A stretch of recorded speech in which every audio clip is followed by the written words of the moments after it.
how slow people are to show up. Because as my kid said, now, yeah, like 4 minutes.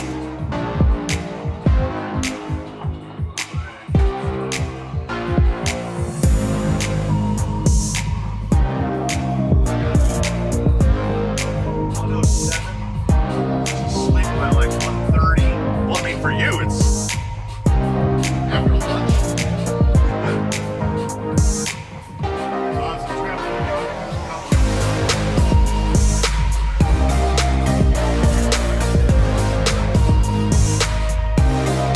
It is a long way.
Criminy.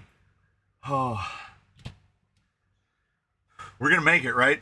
We're going to make it. If there's too much fan noise, let me know. I won't do anything about it, but let me know. Orange County. I got Orange County real bad. I'm so tired. My coherency is going to be particularly low. It was so hot and humid it was hotter in Buena Park than it is here, than it is here. It's like 75 in the shop right now, and at midnight in Buena Park, it was like 75, but 70% humidity. I got dehydrated in the dark at Knott's Scary Farm. It went fine. We got there early because I am of the age to get to places early, and I had noticed we made our reservation to eat, and we got there about 45 minutes before. So I noticed that there was a mall like almost across the street from where we were going to eat. So we went there. Turns out, giant Korean mall called The Source, where everything was in Korean. So we had a small adventure before we went to the park, and we wandered around the Korean mall for like 45 minutes. It was nice. Like one of my kids bought something at the. They had like 3 different K-pop stores. So we went to the K-pop store, and there was a surprising amount of Wallace and Gromit merchandise, which I thought was really strange, but here we are. Mr. At the Temple, indeed. The Nurgle. Man. When that guy said on the Discord, where he was like, that thing's going to be $1,400, I was like, on the one hand, I believe it. And on the other hand, how can that possibly be? And then here we are, $1,400. And they were very smart. They read the whole Vanquish playbook. Limited edition. They limited edition did it.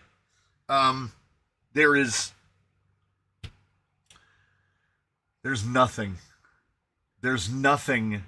that can justify $1,400 for a slider. Yeah, no servo from a servo company. I knew when they said $1,400, I didn't know, but I had a very strong feeling that was going to be no electronics, because they're hoping, and I think their hope is well founded. If you are a person willing to spend $1,400 on an exceedingly boutique vehicle, then you won't flinch at buying the servo for it from Reefs. What's a $200 Reef servo if your slider costs $1,400? And Reefs has tires. Reefs has wheels too, right? Does Reefs have wheels? Can you get almost the whole schlemazel from Reefs? I don't know. My hallucinations have gotten worse, and I forgot I was watching videos, so when you moved your hands, I screamed. Yeah. 1,400 US, that's like 2 G's Canadian.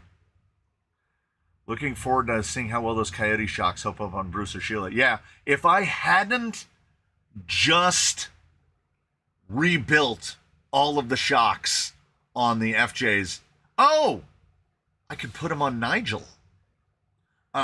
But if I hadn't just rebuilt both sets, they would be on one of them already. Probably Sheila. I would have put them on already.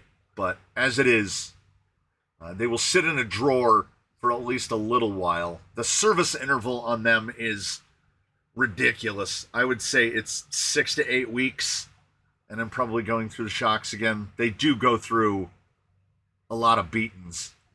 So I don't know how much gas I've got. I don't know.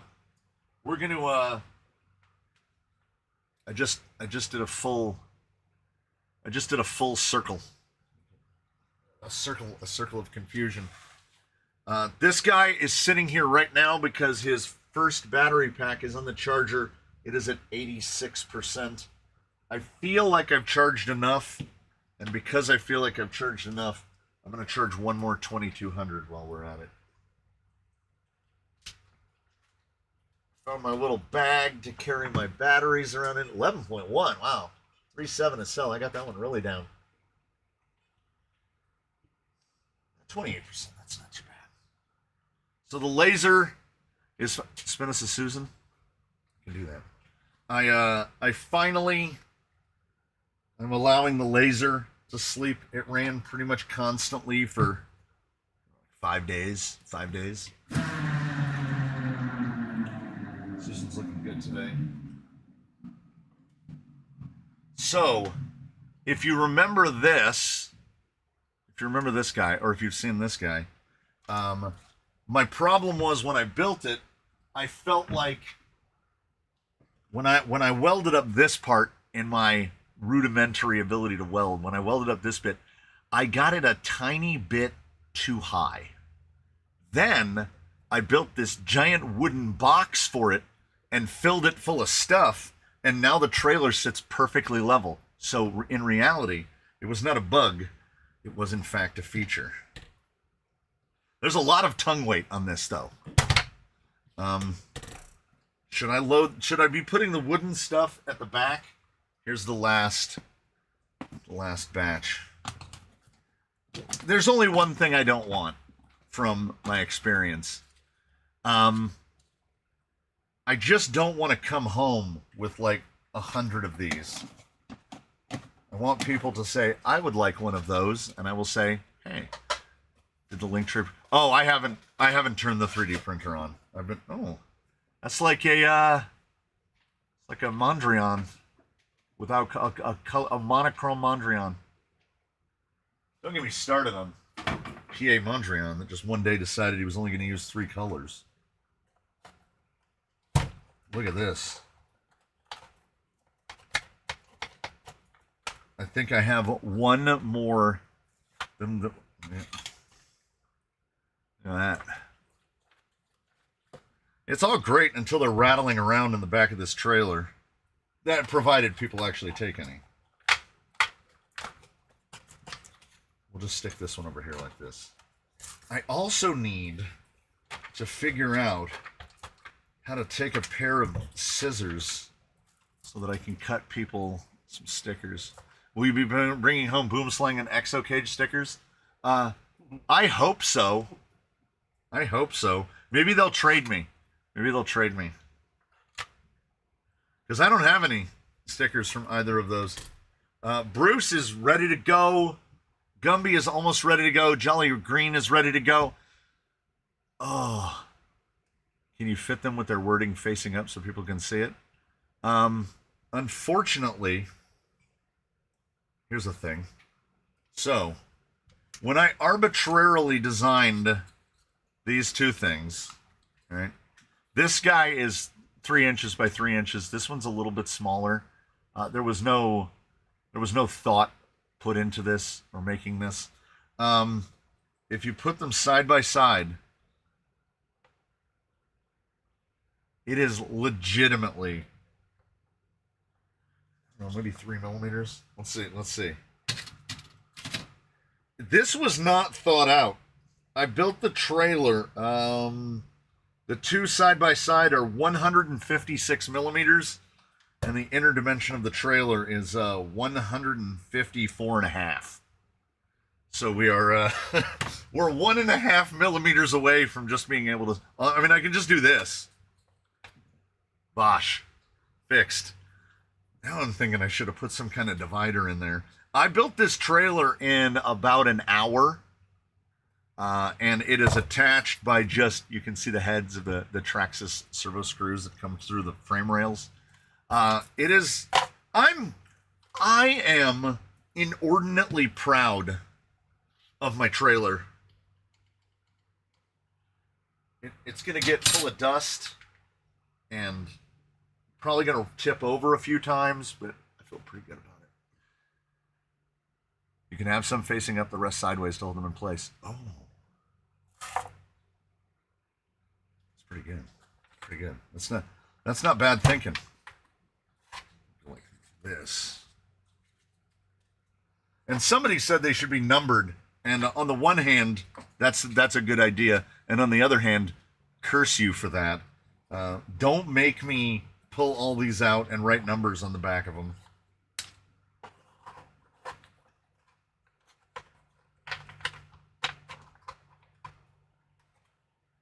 Ah. Yeah, we're doing it. I'll send you a fender file. You can make fenders for it.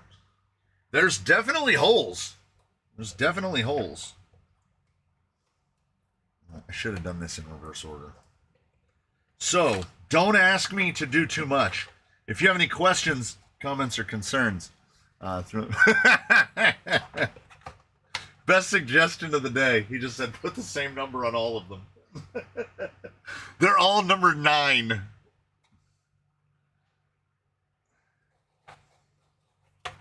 What number did you get? 9. It was a, I didn't mind. You don't have to worry about. Are you pulling the trailer with Bruce? Yes. Yes. Oh, he was one away.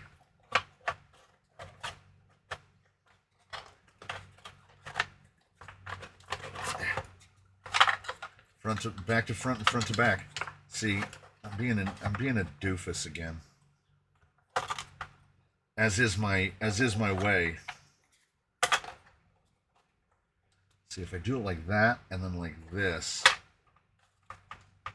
Yeah, now I can just pull them off the top. Nice. Are you going to film at Proline this year? I'm going to make an effort not to. If you come home with any, let me know. And if you send them all to me, I'll stain them and send them back. Oh, well, this was about, so they're both 9 to a sheet. I bought a 30 pack. I had to. Cost per unit gets me every time. I bought a 30 pack of this. I think they call it 3mm. It's like 1/8 inch. Bought a 30 pack of them. And I think there's 45 of each. I think I did 5 of each sheet. Takes just under 4 hours to do a sheet of these, and it takes just over 3 hours to do a sheet of these. And I really don't understand. I mean, I know they're smaller, but you would think this one would take less time than this one. But I can absolutely cut more, and I will. What I need to do this month, I will be ordering the thicker.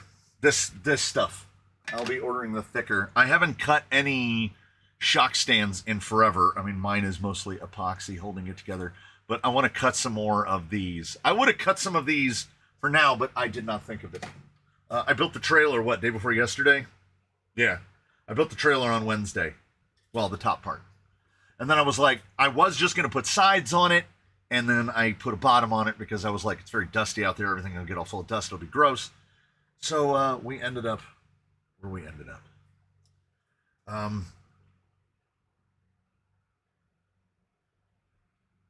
Oh, the trailer for Bruce. I put it on Instagram, but I don't know what. Oh, it's in my photo album. I don't know I don't know how much crossover there is. So here we go. As low tech as we can get. Look at that guy. Look how far apart. Look how far away that trailer axle is. That's the way I like it. He should drive pretty good. His batteries are charged. There's 6 850s and 5 2200s. The sixth one is on there.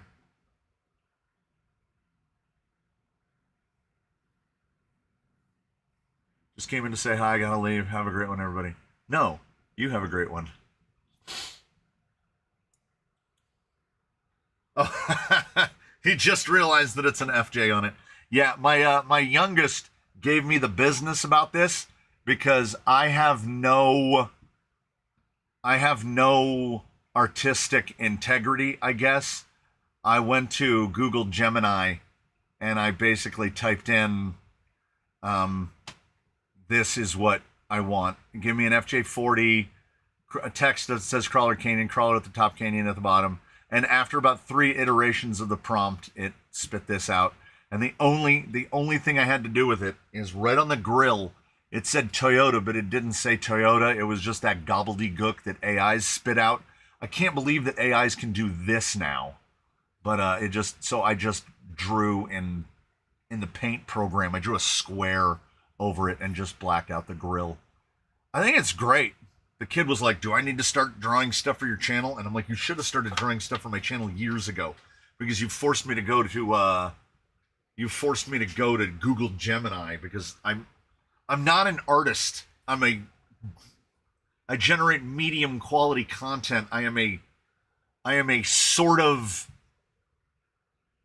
craftsman adjacent person. Like I make things, but I think that in terms of what I would regard as art, my artistic abilities are modest. I did all this layout. I made this in in the cutting in the Luban software for my Snapware, so I did that.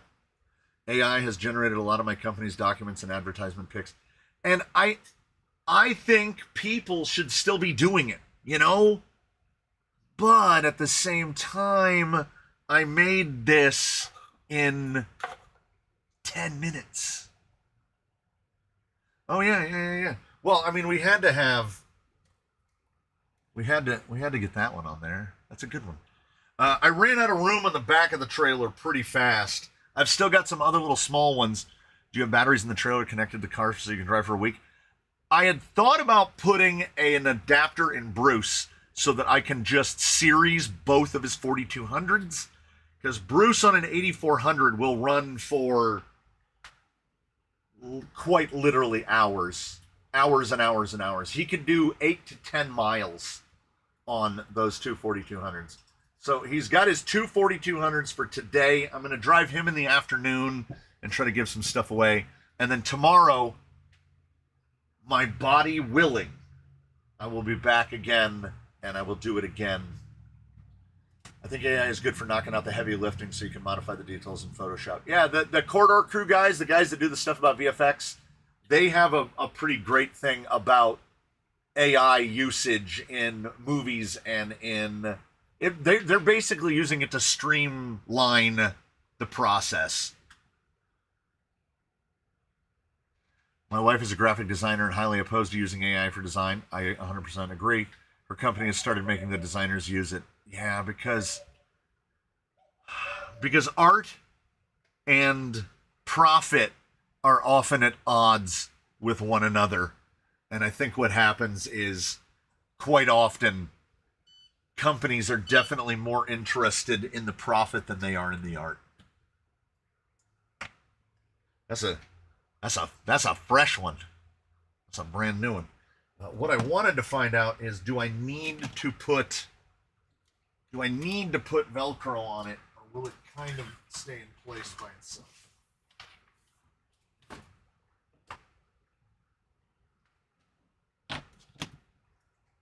Because there's so little room on the side. Plug it in so that we know the wires are going in the right places. It needs to stay above the drive shaft, preferably. There is just not a lot of room in here. How did I do this before? This guy is not going to be fun to change batteries on in the woods. I think that's all right. Let's see where the wires are. Yeah, it's fine. The plug's going to knock against the top of the drive shaft a little bit. But I think it'll be fine. He has minimum wheel time since I changed all the servos and everything. Did I miss the Reef Spectrum rants? No. I'll get fired up on it, but I'm going to try to keep my rant level moderated. Were you able to light up the Google ads? No. I absolutely ran out of time. Man, this whole week went by real fast. And because I believe that I got modestly dehydrated, I'm sweating like a mule right now because I'm forcing water into myself. Yeah, the thing, at least AI hasn't figured out language nuances. Yeah, but I think it will. I don't know if AI is stoppable. Is that what is it? It's like a line from a sci-fi movie of "We never should have let AI out of the bag." I'm not sure it was a good idea. Period.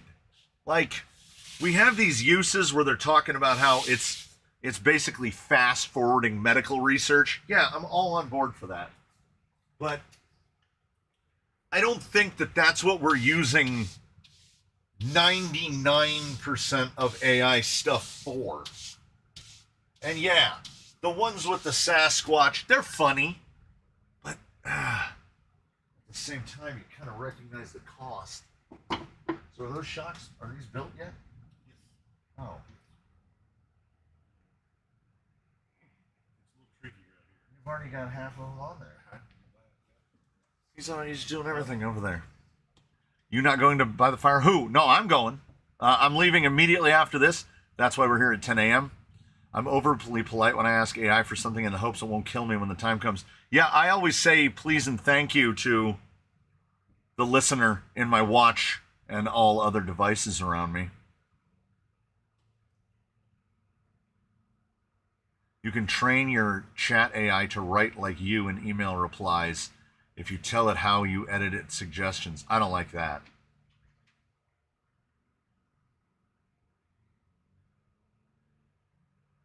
Where are all the greenies protesting AI because of the massive amount of power consumption? Oh my God, those little documentaries about the data centers, building those data centers, it's incredible. Oh, Blaze, I'll be there tomorrow as well, body willing. Our local buses have movie posters on them. The AI images of the actors from Fantastic Four look terrible. Yeah.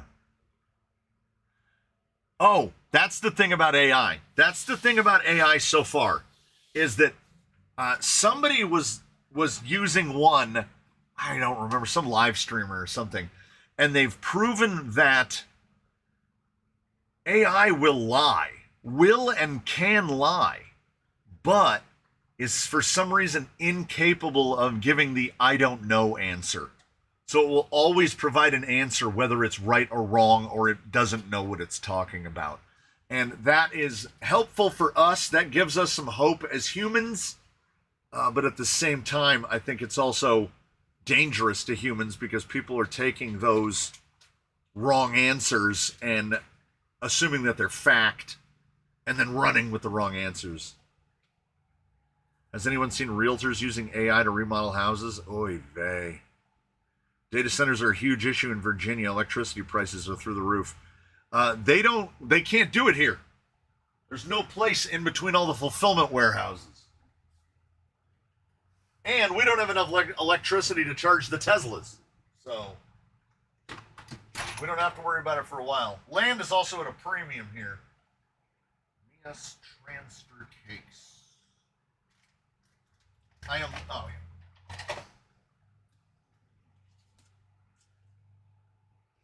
I will send it to you when I remember.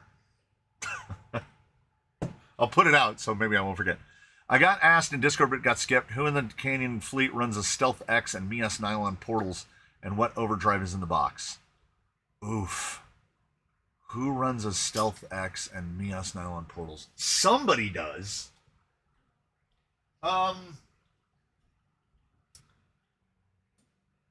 Floncor does. That's one. So there's at least one. No.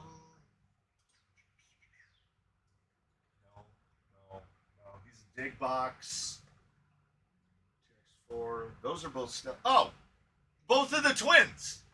Both of the twins. See, I knew there was more. Tomax and Zaymont both run Stealth X with Mias portals, and they are both on 12%. Blue Sky High is Mias portals, but a Stealth XF instead of a Stealth X. He runs 18%. Who else is on nylons? I built Ratchet's gearbox. Clank is on a reverse box. What axles is... Lolo is on a 2-low. And Mias portals. Poverty runs the Stealth X and Mias nylons. I want max OD in the Stealth X. 25? There has to be humanity and stuff, or else it's just fake. I'm sure my YouTube could be better with AI help, but then it's not me. I use it for things, but I still keep me in everything I do. No, that absolutely 100% makes sense. I think AI is useful for some things, and I think AI is abused for most things. If you're using it to design a product, I don't know how I feel about that. If you're using it to refine a product, I think that can be helpful. I think if you trained a large language model with stuff that included lies, facts, errors, and other things, they would factor into the algorithm, and as an occasionally AI lies. Yeah. Yeah, AI did do a good job on the Pickle logo. So that's the thing. It is definitely not all bad, and it is certainly not all good. When it starts actively taking people's jobs, then I would have to say that that's probably bad. Also, I'm hoping that this new Reefs rig takes attention away from the OT6 Wizard because I plan on buying one soonish. Yeah. Yeah. I mean, what did they say? Limited edition of 250.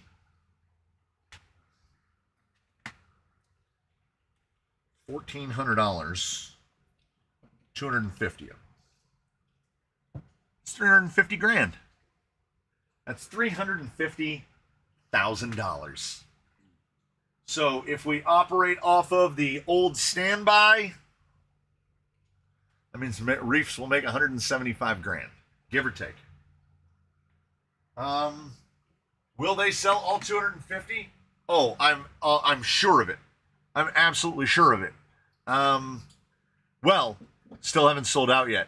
Here's why I think that is. I don't think Reefs quite has the clout, whether it has base or it is baseless. I don't think they have the clout that Vanquish does for whatever reason. I was just talking yesterday about how when I was young and I bought my first hobby grade RC car and I couldn't afford an RC10, so I bought a Kyosho. And I think that was a seminal moment in my ingress into the hobby, because had I been able to afford Associated at the time, I would have inevitably fallen into that Chevy versus Ford, Losi versus Associated, and then I would have been an Associated man.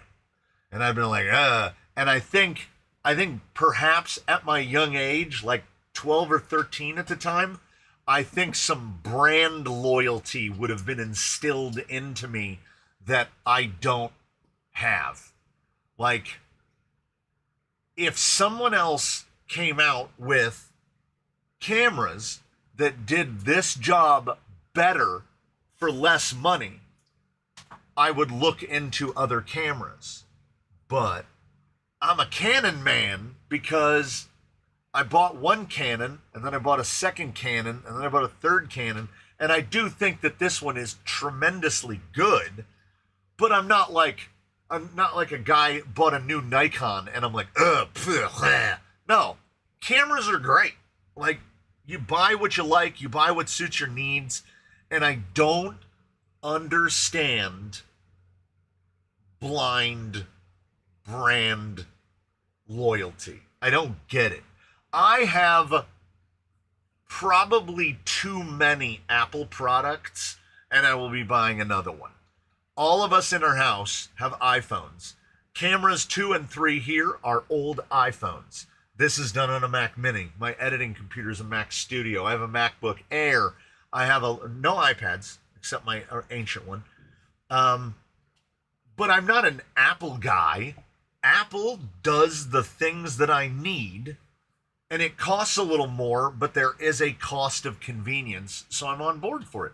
I don't own any Futaba radios anymore, and I used to do Futaba before I became a Sanwa man, but I'm not a Sanwa man now. How's that camera going for the youngin' that we watched you configure? They are out taking pictures, and they're still doing it. So whenever they go out with their bros, they're taking pictures of stuff, and I think that's pretty cool, because if they get into it organically, that's great. I'm not going to try to motivate anybody into anything. You're an Apple guy? I mean, you could say that I am, because the alternative is terrible. My lifelong experiences with both Android and Windows have not been good, like historically. And my experiences with Apple have been very good over time. We're still running a first gen Apple TV in the living room. It's been in there for like, I don't know, when did Apple TV come out? It's been in there that long. I think that thing has crashed once in 5-6 years. It just works. And I have plenty of things in my life that I tinker with. I don't want to tinker. I don't want to tinker with my watch. I don't want to tinker with my phone. I don't want to tinker with my computers. I want to buy them spec'd out, and I use them as what they are. I view my computer as any other tool. I want to do as little maintenance and as little upkeep on it as possible, and I don't restart them often enough, which is absolute truth. I didn't have time to restart this one today, but we have dropped 0 frames, so we're doing all right. What trucks are you bringing to the Proline event? Today, I will have Bruce and Gumby and Jolly Green. And then tomorrow, probably just Bruce, but I might throw one of the other shared radio guys in the car just because I don't have to take anything extra. Bruce's radio is all stripped down. All the filming gear is off of it because I'm going to have to carry it for hours. I'm building a Class 1.5. Have you ever used RC Lion's internal spring shocks? I have not. I went associated for brand stability way back when, but have always enjoyed the oddball manufacturer's offerings. Yeah, same. Apple products have always been too expensive for me, so I'm an Android guy. I make no bones about it, right? People still ask me every now and again, what do you... Like, how do you afford what you do? How do you afford this? How do you afford to make these things? And I go, well, this, I would say across the board, on average, I put about 5 hours a day, 7 days a week into the channel. I know that this is an underestimate, but let's say that that's fair. 5 hours a day, 7 days a week. But that's 5 hours a day, 7 days a week, 365 days out of the year. So I put a fair amount into this, and the return on it is very low, very low. My amount I make per hour in a given year is very small because I don't look at it as a job. This is my hobby. 5 hours a day invested into a hobby is a lot. I have definitely mentioned in the past, this is $1,000 camera. This camera costs $1,000. Camera people will know that in terms of cameras, $1,000 is not a lot.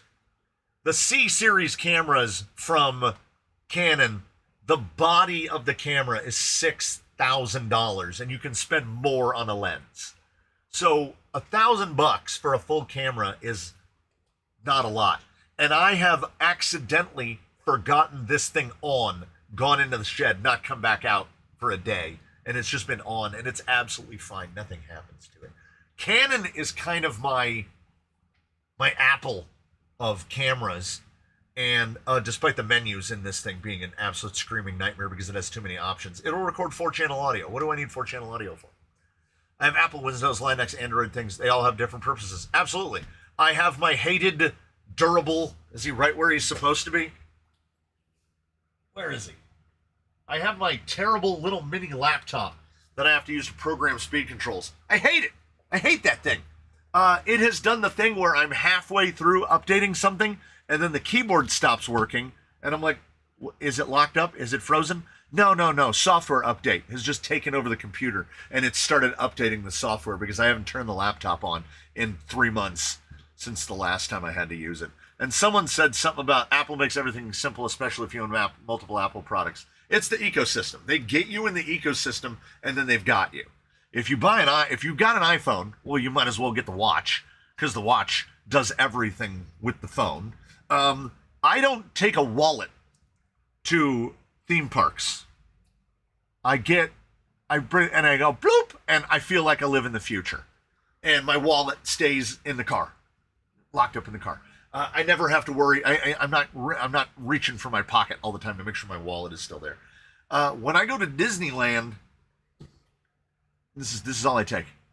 Take the phone and the watch. I I can pay for anything. So there is a convenience. And then we got Apple TV because you can use your phone as the remote and you can cast things. You can just do this little swipe and it just shoots it from your phone to the thing and then it plays it on the TV. And yeah, once you're in the ecosystem, and I started off in, oh God, what year did the Apple IIgs come out? That was when I started. And then I went through a series of Performas. I had like a Performa 638. I had a Performa 6100. I got my first ever Power Mac. I've had five or six Mac laptops in my life. And they just, I want you to think about that. I've had probably about a dozen Mac computers, some running simultaneously. Like right now, my kid has one that they're using for art. I have the one that runs live streams, and then I have the one that I do all the editing on. The editing machine is basically due for an upgrade because I've had it 3 years. 3 years. We're coming up on the 4th year. If it made it to 2026, it would be in its 4th year. I would like to upgrade it now.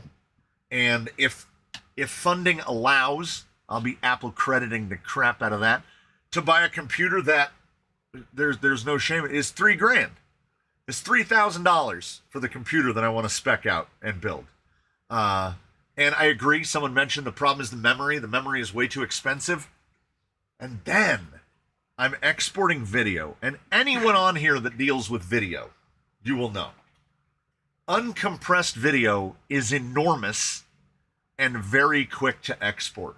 But if you're compressing, if you're putting it into a format, M4V, MP4, whatever format you're putting it into, and compressing it and exporting it, doing that rendering action takes forever.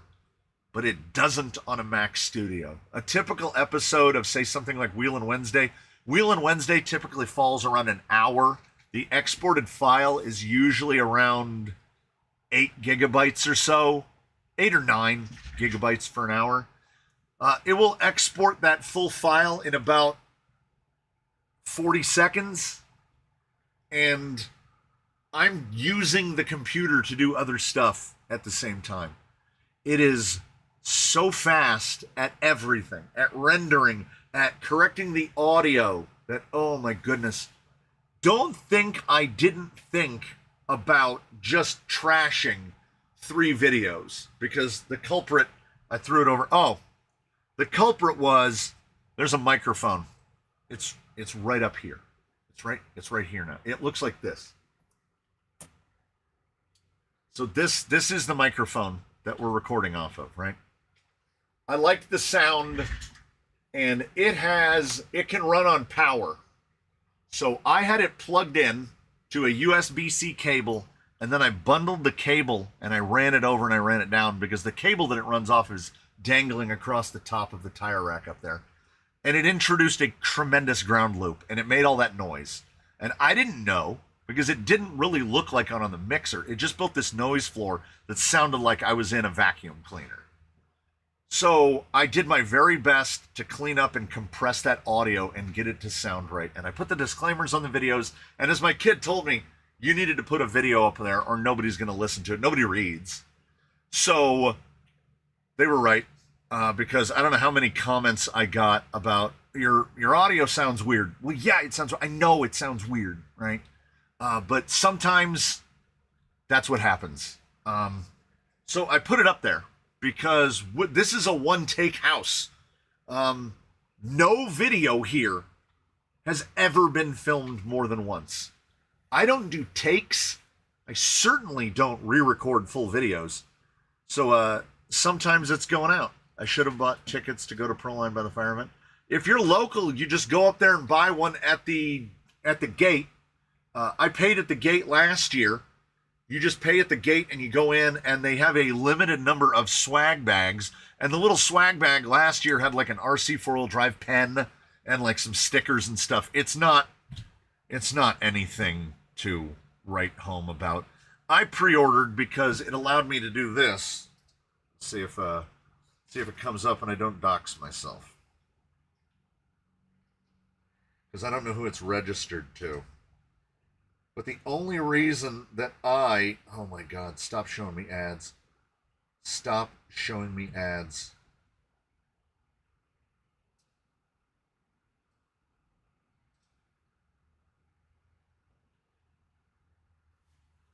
Okay. All right, hold on.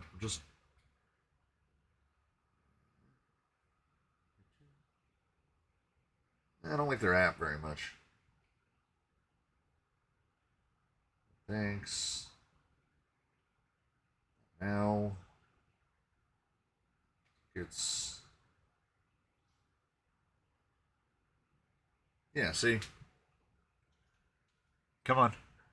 There you go. See, it just does that. You got your little stupid Eventbrite app, and then you just take that thing up there, and you tap on that, and it gives you one of these, and then you go in. Like Knott's Berry Farm, which is where I was yesterday. They still send you a PDF, and you print it out on your computer. What? Like Disneyland has an app. I already have my tickets in my app, my parking pass, everything. I hold up my phone, bloop. I go and I park. I hold up my phone, bloop. I go into the thing. I have my fast pass. I hold my phone, bloop. We go into the thing. Knott's Berry Farm. Guys, it's the 21st century. Like, how people don't even own printers anymore. Ooh, my voice is getting raspy. I started on a Mac, got another Mac, but the last time I couldn't justify 6,500 pounds. Yeah, 100%. I didn't know you can buy tickets at the gate. Yeah. Is Stricken Hobby says, is BMFRC still there trying to drive? Oh. Why is he throwing shade at you? I'm working on it. Does he know you personally? No. Wait a minute. No, I don't think so. He's just giving you the business. Yeah. He did say, and I'm speaking for him, he did say that pieces of the course here are at a slightly higher level of difficulty than what he is used to. But he did go directly for the more difficult stuff. He didn't just drive over to Green Line and try the easy stuff. He went right to the tougher stuff. I feel like my hands are inactive, but at the same time, I feel like I'm doing a reasonable job of keeping my energy level stable. I still have a printer. Yeah. I have an IDPRT printer, a thermal printer that prints shipping labels. In all of my years, going back to the Apple Image Writer 2, it is my favorite printer that I've ever owned. It does not give me any problems, and it prints me shipping labels at a fraction of the cost where I don't have to tape the labels down. One of my grand regrets in life, and you've done sort of okay life-wise, if one of your grand regrets is that you didn't buy a thermal label printer sooner. That thing is the best. Should I get the new Reefs or a Wizard, Coyote, and a Gold Rush and all the electronics? Let me think. Should you buy a Reefs for $1,400, or you should get a Wizard and a Coyote and a Gold Rush and all the electronics for all three? I'm going to have to go with option B on this. I'm going to have to go with B on this. How does BMFRC like the lack of bugs? Do we have less bugs here? More flying around right now. Yeah, around here, suddenly we've turned into Alaska, where the mosquito population is unbelievable. It's like nothing I've ever seen in my life. But we do have the advantage of having weak, soft, cushy Southern California mosquitoes. Because as soon as we get an overnight low that drops into the 40s, it'll kill all of them. Just all dead. One day you wake up the next morning, all the mosquitoes are gone. So I'm looking forward to that day, but we have definitely not had that day. Now, you go down to Orange County, I didn't even see a gnat down there. So, home at 1:07, got home, was asleep by 1:30. My body tried to wake me up at 6 a.m. I mean, are you getting one for review, a Reefs? Absolutely not. If someone buys one and they live locally and they want to bring it over and let me run it, I will run it. But it is something that truly and genuinely I would never buy, because the boutique tax on that is at least 50% of that vehicle. If that thing came out and it said 700, I would be like, you know, compared to others, that seems kind of fair. 1,400 is wild. It makes me want to use strong language, because 2 of my bicycles, I have a bicycle that I've ridden over 20,000 miles on that did not cost $1,400. I built my single speed bike, which only has about 3,000 miles on it, for about $750. 1,400, it's their Kraken and Origin, but I don't think they don't have the clout to charge $1,400.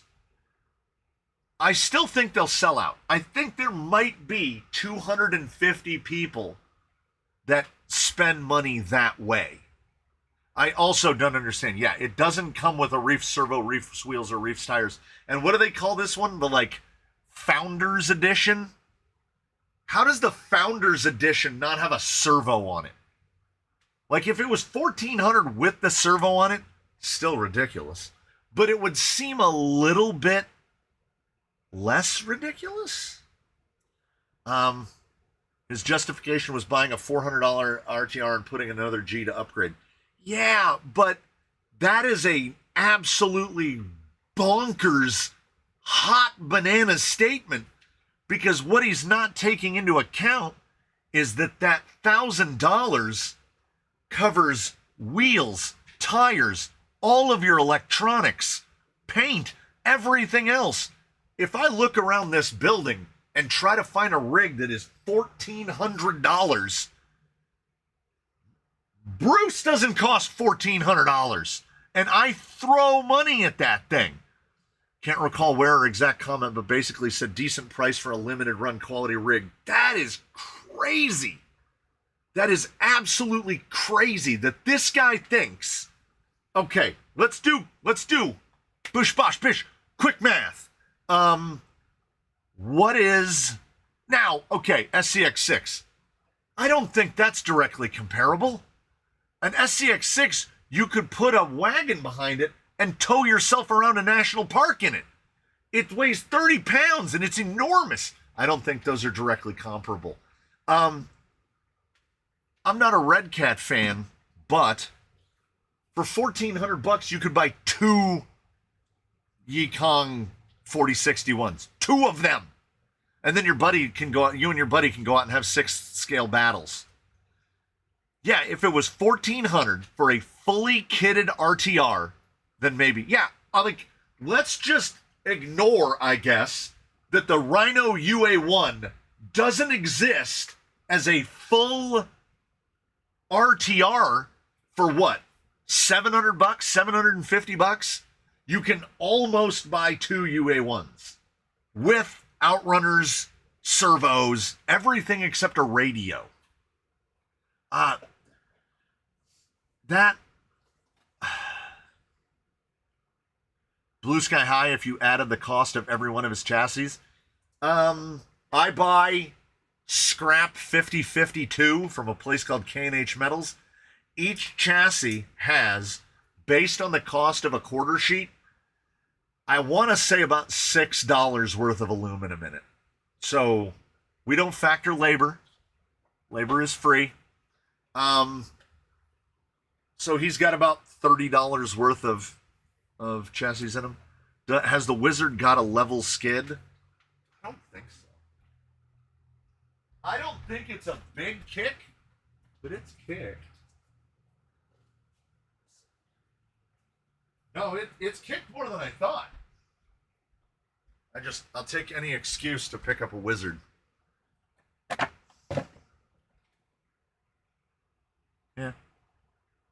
It's got that real nice angle too, where it just goes.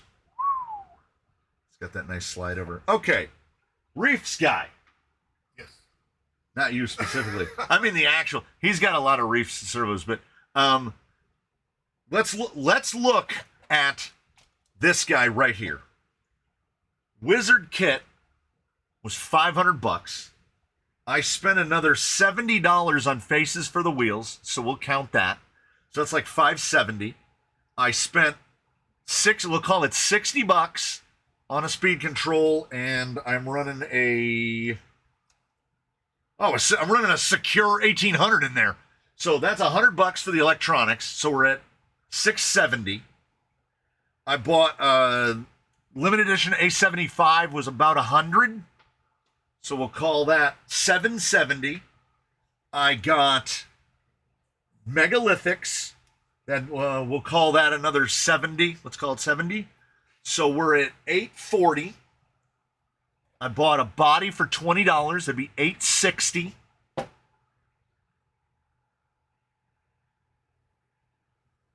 Did I change spur and pinion? I changed spur and pinion. Let's say it's like $15. We're like $875. I changed out the shocks because I like the look of them. These are Traxxas GTS. When I found out Traxxas GTS made black anodized bodies, I was like, black hard ano. I was like, well, I gotta get those. So I built the shocks. Let's say I bought 4 bodies for $40 and I had all the parts here. But let's say I had to build them all up and I had to buy all the pieces.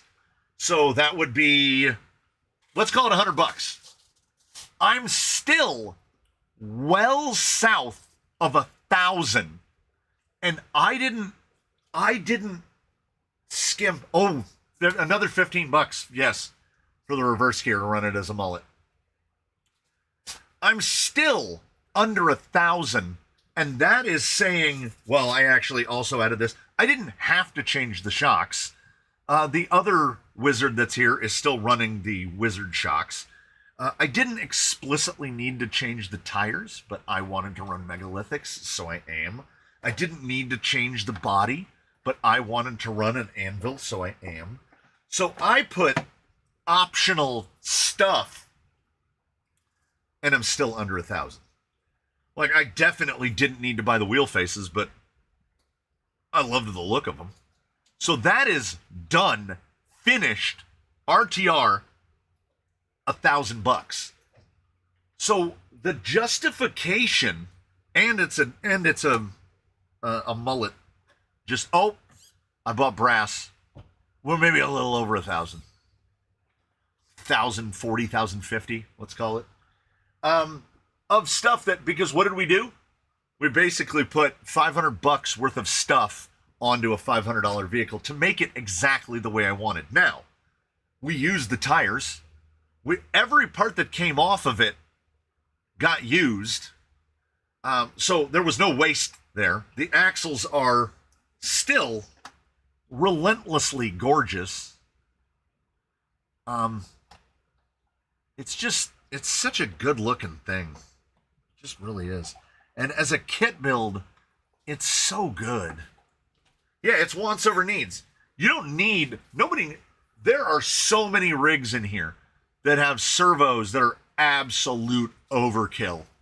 Our Genham's got an A66 from AGFRC. That's an 1,100 ounce servo. It does not need that.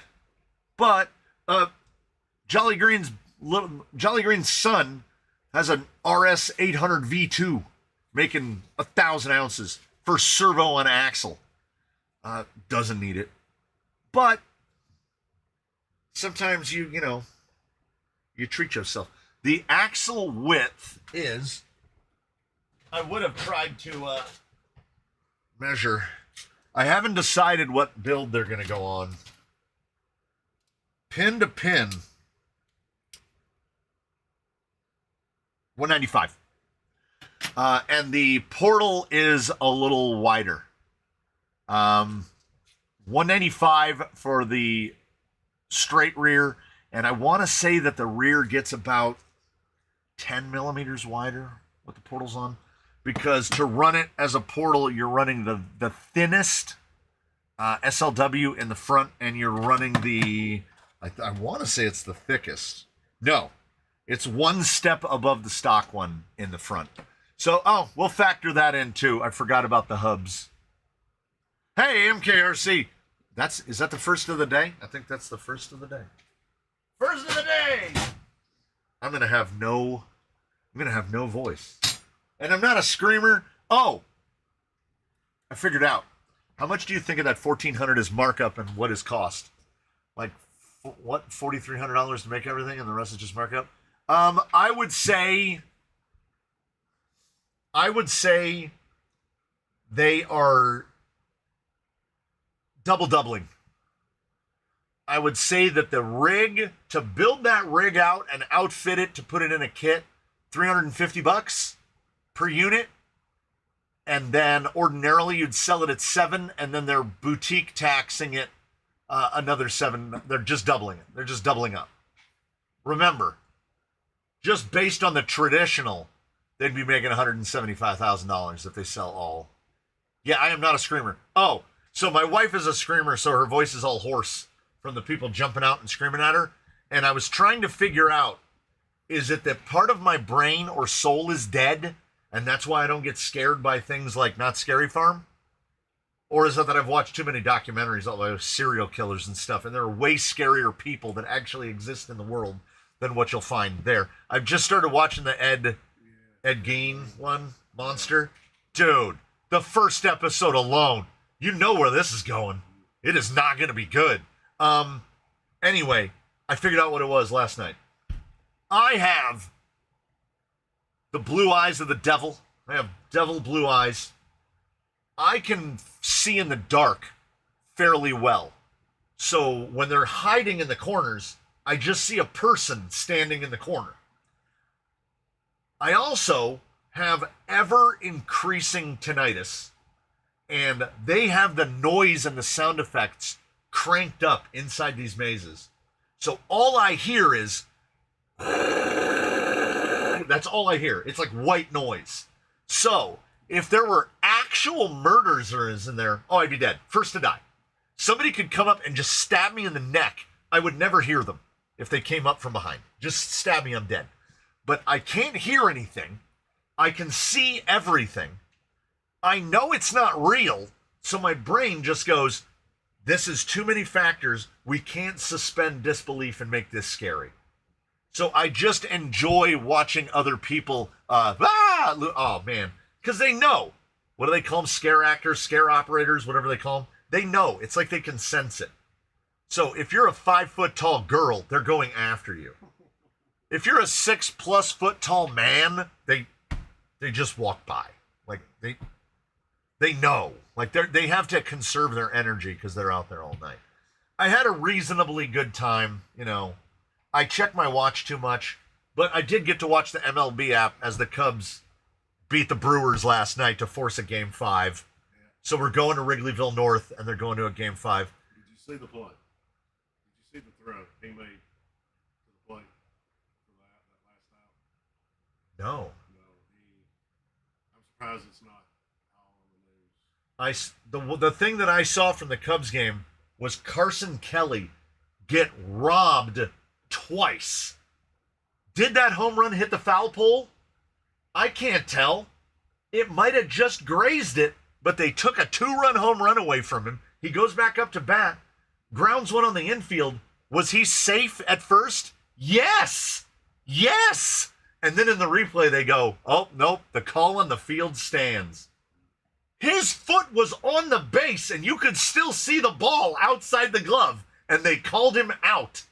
And he would have probably lost his, pardonnez-moi français, he probably would have lost his shit, but they were up 6-0. They were up 6-0 in an elimination game, so you know what? Carson Kelly just put that one down inside, and he saved it for later, because he just got screwed twice.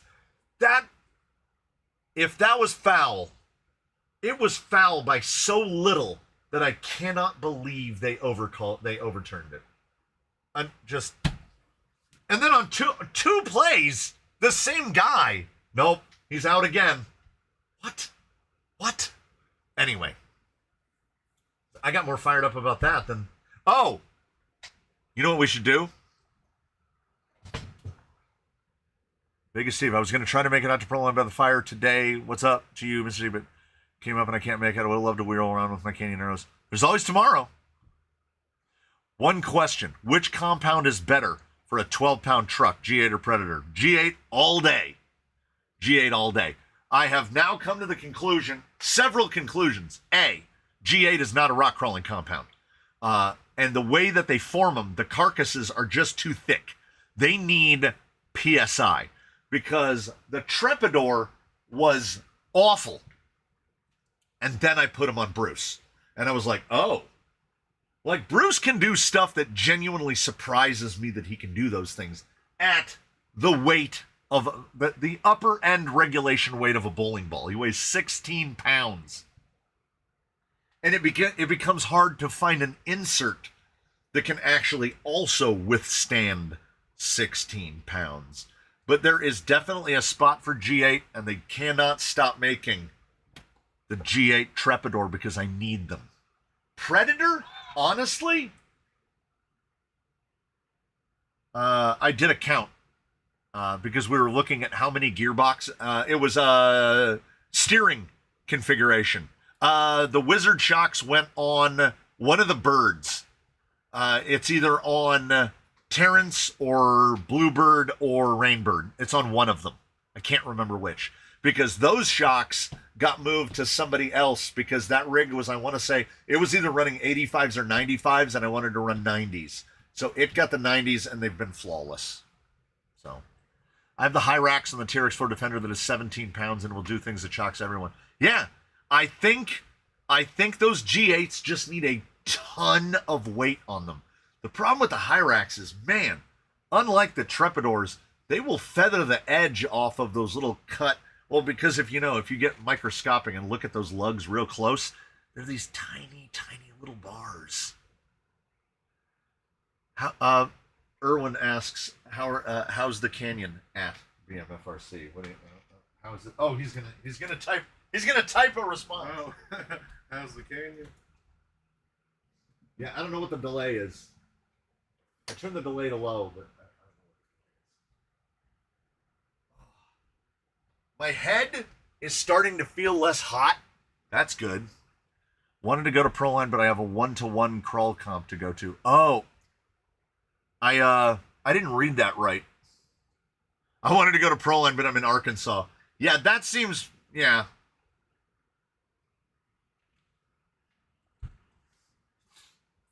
I wish I knew what a Cherokee Rock Village was. Is it? It's just rocks. It's just rocks. Yeah. And from what you say, it's not large. It's pretty big, but it's just big rocks. So you can drive around on the rocks versus obstacles. There are advantages to building it. Yes. And I have access to things like a weed eater and a leaf blower and my giant torch. Yeah, I like to think of it as a Disneyland style. Is it correct that the Wizard is made in Korea? That I don't know. It could be. Oh, my final 2200. Now, hopefully, I have all of the batteries charged for this hullabaloo. I was convinced by your video to get the Coyote, and like you said, I'm only dropping in Servo Fusion 1800 and Desert Lizards. They already have tusks for it. It gets here tomorrow. Hey, yeah, you will really like it. I am anxiously hoping. I'm hoping and hoping for a Coyote kit. There's Ed checking in. Oh, day is finished, job is finished. It's dark, but at least I don't have to come back tomorrow. Hey, everyone. I'm here for 5 minutes, then it's time to drive home. I can dig it. I had a thought in my head. Did you get a Fusion Elite Pro yet? Why, I oughta. Don't make me come all the way over there. I was a fool. I was a fool. And it was either Stricken Hobbies, CK Graphics. One of those guys also ordered directly from Hobbywing. So, of course, we have not gotten our Pro Elites yet. If you bought one off of AliExpress, you can have one. Yeah. Someone said on the Discord, and I have nothing to base this on except for someone stating it on the Discord.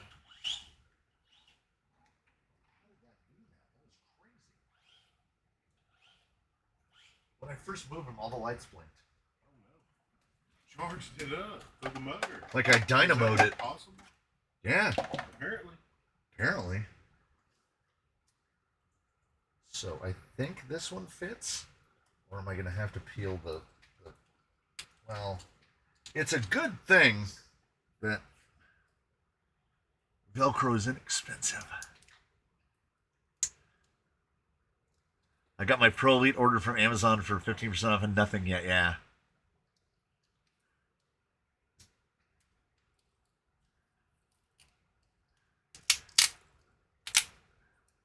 I keep wondering about a Wizard clone because the cloners seem to have cloned so much other OtSix stuff. Yeah, they have. T-shirt. I didn't get a T-shirt. Didn't he says he didn't get a T-shirt? They were closed when I got Okay. So, we have to do a thing. We have to do a thing. You should avert your eyes, though. there. Oh yeah. So, we're going to Proline by the Fire, and my favorite part is driving about on the courses at night. So, we've got Jolly Green outfitted. He's got 6 rock lights and then 2 of the ditch lights, and I hooked him up to the controller that comes with him. Got to turn my fan off for a second because this will be better this way. So this button down here does this. I didn't know that this mode has like car alarm mode, to where it cycles through an array of things. It does the pulse, and then it goes. But wait. So I don't know specifically what this is for, but it is going to be... The camera really is balancing out the lighting too much. That is genuinely seizure-inducing when it does that. And then you also turn off. But I've never used one of those little controllers that comes with every Mias. There's one still sitting on the bench? Yeah. All them, whenever you buy Mias lights, it comes with this little guy. And I've never used one. But now he's got one.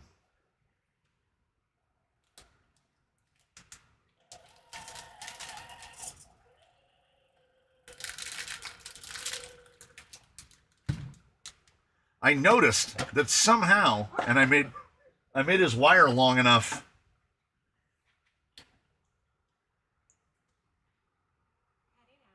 Hopefully to bring back your coffee drink. Coffee drink! She's gonna bring me back a coffee drink! Yes. I don't know why. Oh. Aww. Are you hungry for food? Yeah. So you'd like lunch and a coffee drink? Yeah. Any ideas? Where are we going? You know me. Just Uh, wherever you guys stop, no beans. Alright. Oh, No beans. she Oh. can't have gluten anymore. But I do like to smell them. Hey, thank you MKCR for the 1, and thank you Jimbo. Jimbo with the 5. I must ask, Jimbo, where are you at?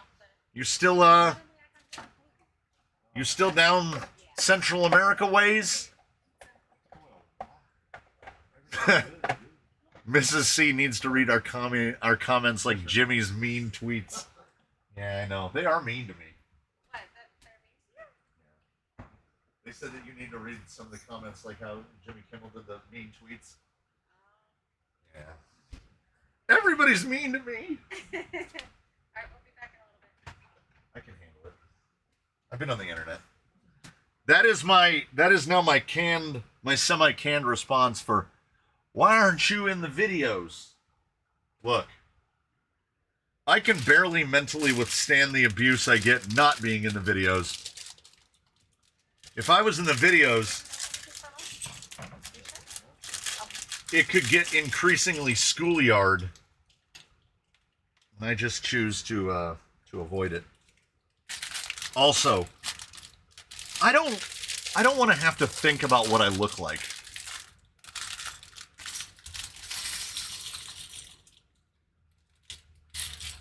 Because sometimes when I say it, it's not a joke.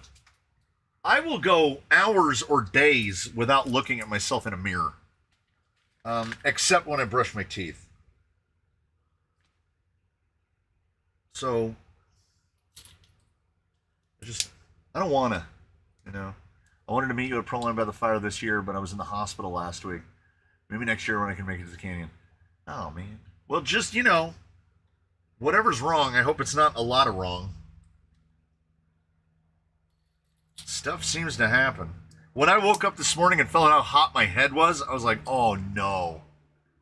I know I don't go around to where people are, but I've gone around to where people are. You're supposed to be guessing what it is. Because I know I didn't show the box.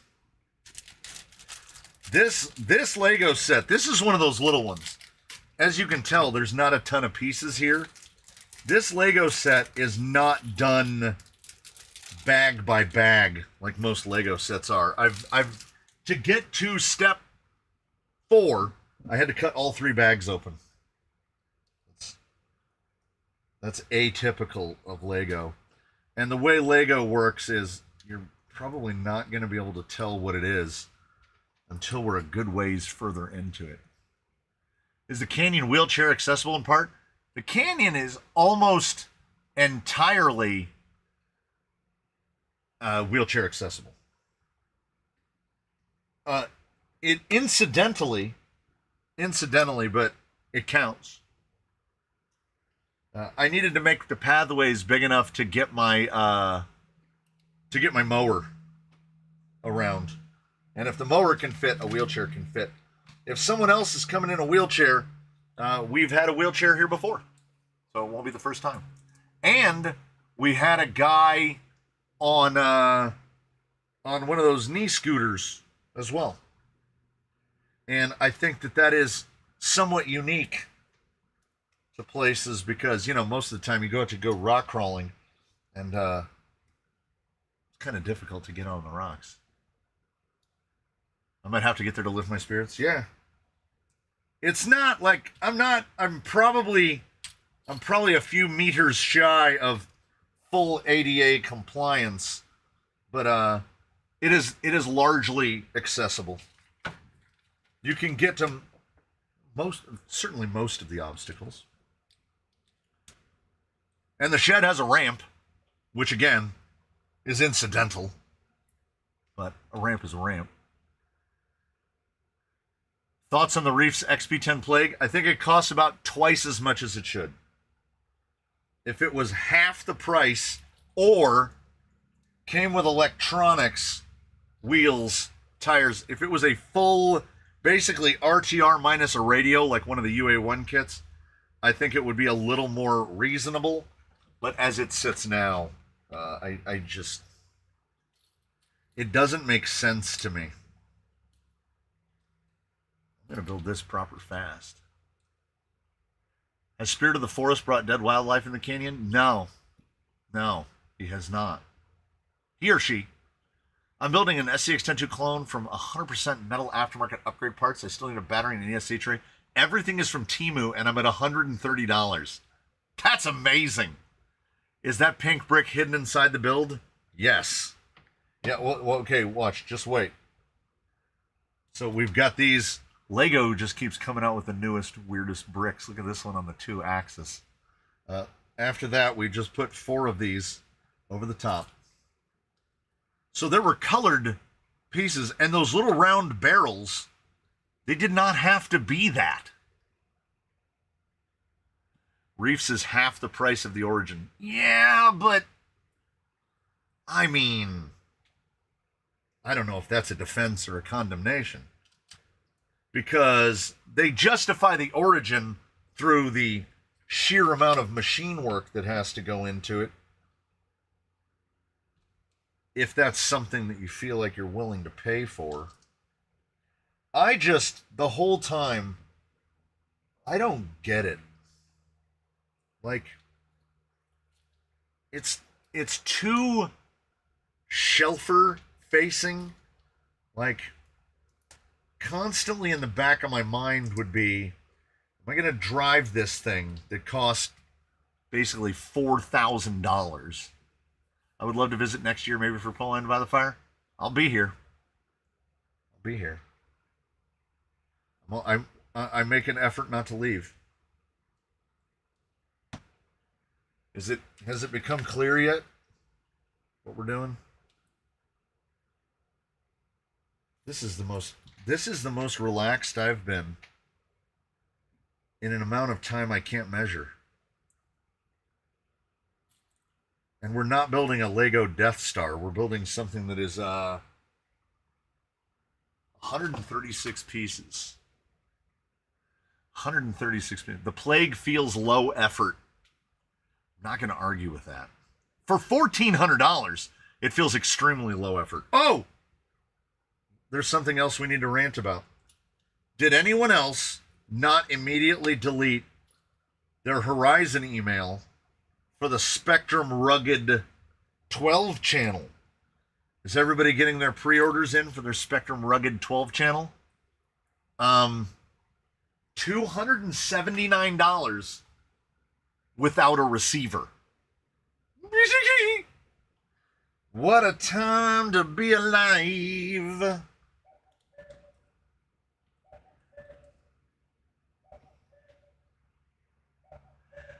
My sons are going to start to help me build my own mini canyon-inspired course in my backyard. Hell yeah. Hell yeah. My only crawler right now is a 10.2 that I've had since they first came out. Wow. I'm fine for what it does for it now, and it does what I want, but I'll probably get an H10 optic next. What are your plans and/or hopes for the optic?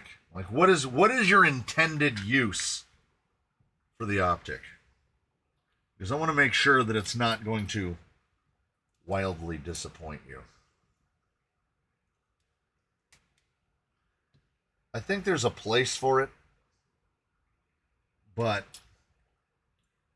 for me, and I say this with Gumby sitting literally directly behind me, the optic, it doesn't have enough performance to justify its appearance, and it doesn't have enough appearance to justify its performance.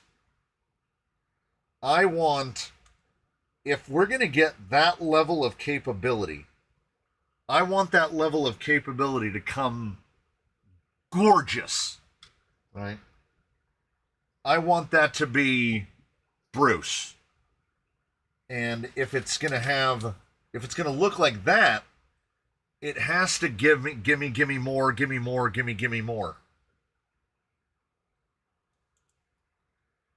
figure it should be. Is it becoming? Can't tell if it's becoming obvious. I have a DX5C and at least 7 or 8 receivers I'd sell for $200 shipped to the lower 48. There's a lot of guys that have no problem at all with Spectrum. And if you don't have a problem with it, then you don't have a problem. Go with it. I don't recommend them because I think they are quite overpriced for what you get. And that is not surprising at all, as it is indeed Spectrum that we're talking about.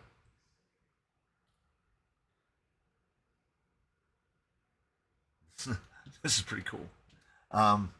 Trail rig. I'm in Indiana, so there's not much rocks, at least in my area. Okay, yeah, you'll be fine. You're going to want a Fusion. Obviously, if the ability to buy the kit is available, then get the kit. Go directly to 2.2 LPs. Do not pass go. Take your choice of 2.2 LP and go with those. That's a crazy thing. We're doing some crazy Lego technique here.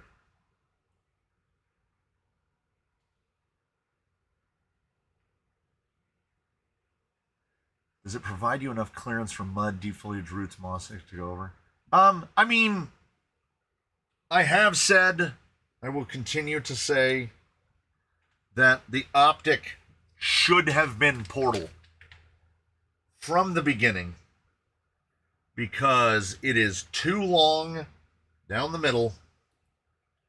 And if you tell that to a Vanquish guy, he will tell you that that's a smooth brain take and that you don't know what you're talking about. That's fine. It's fine. Doesn't bother me at all. My wife tuned in and she's like, "Y'all are building Legos." Yeah. This is me, like, okay. It is 11:22 in the morning. I will be on my way to Proline by 1. I will be at Proline by 2 to 2:30. I will probably be done at Proline around midnight. I will be home between 1 and 1:30. So today is just yesterday over again, but back to back.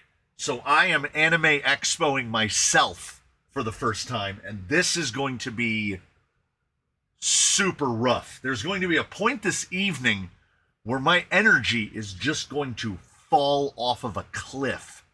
So I need to do something right now that requires as little mental force as humanly possible.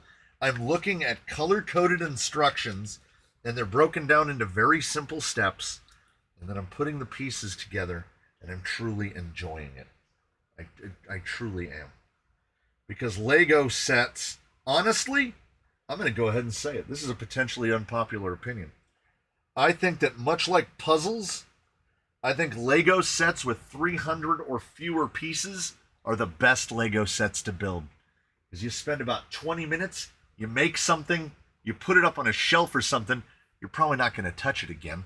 The other alternative is you take the bins. I know I've showed the bins. I've showed the Lego parts bins before. We got a lot. I've been collecting Legos what feels like my whole life. And sometimes it is really nice to just sit down with a box of Legos and just throw parts together and find out what you make. Give me more. Why do I have Britney Spears in my head? Oh! We sat and watched one of the, they have like a little circus performance. It was one of the last things we watched before we left. And it was pretty good. I don't know. I mean, I guess it's that they're not actually charging for the thing. You just get to sit and watch it. But I wonder, I mean, if you put 10 seconds of a song in a YouTube video, you're going to get a copyright strike on it. And they played so much music. They must have played snippets of like 35 songs. And I was like, dang, this is not, we are not in YouTube land right now. We're at Knott's Berry Farm, where I bought $55 worth of corn dogs. That was 3 corn dogs. And I don't eat corn dogs. I had Black Angus last night. It's about the same price. Yeah. But my family doesn't know how to theme park correctly. So, what are you going to do? I'm looking for a single stud. Am I? Yeah, single stud. There it is. And, you know, so I hope some of y'all are going to be out there either this year, next year. You ever want to make a trip to the canyon? You know where to find me. Square boxy. This is in a, they have a series. There's a series of Legos that are fairly specific. And when I saw it in the store, this was one of those, don't even think about it, just grab it and buy it. If I turn it over, it's going to become too obvious as to what it is. So I am trying to obscure a little bit. I don't know how we're going to... Oh, I do know how. Oh, this is so good. I love this so much. I don't know how y'all feel about Lego, but I love this so much.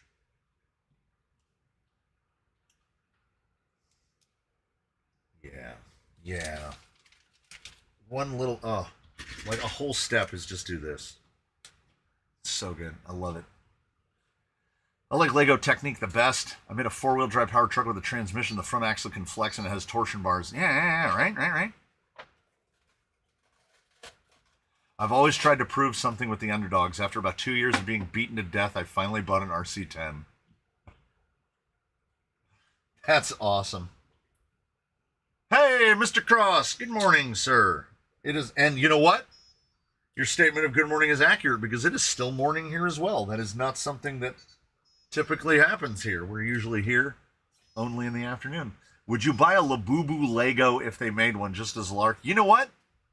I probably would. One of the greatest Lego sets I ever had was from sometime in the 80s called the Auto Chassis. If you look up the Lego Auto Chassis, my goodness, was it amazing. Absolutely amazing. I still have some of the parts from the Lego Auto Chassis in my vast bins of Lego parts. And my kids were actually even into Legos for a little while, which was honestly kind of impressive because here in this future that we live in, like who does Legos, you know? I just dropped the whole thing, but I'm all right. We're holding it together. Yeah, I feel like we're on the downside. We're on the backside of the whole Labubu experience. I feel like Labubu already peaked because I don't see it in social media nearly as much as I was for a couple months. And I feel like the time frame that ran, based on how things work nowadays, seems about right. I didn't think it was going to have a ton of legs on it. Felt very fad-like. My wife's has a couple of them because a couple of the people at work had them. And they're up on a shelf in the bedroom. We're doing the Lego thing where we put colored blocks that will never be seen inside of other blocks. You need a nice servo for the Coyote, right? I have a Flash Hobby 45 kg. I mean, I don't know. I think I don't really have any complaints about the one that's in there now. It's getting her done. Just Amazon Blue case.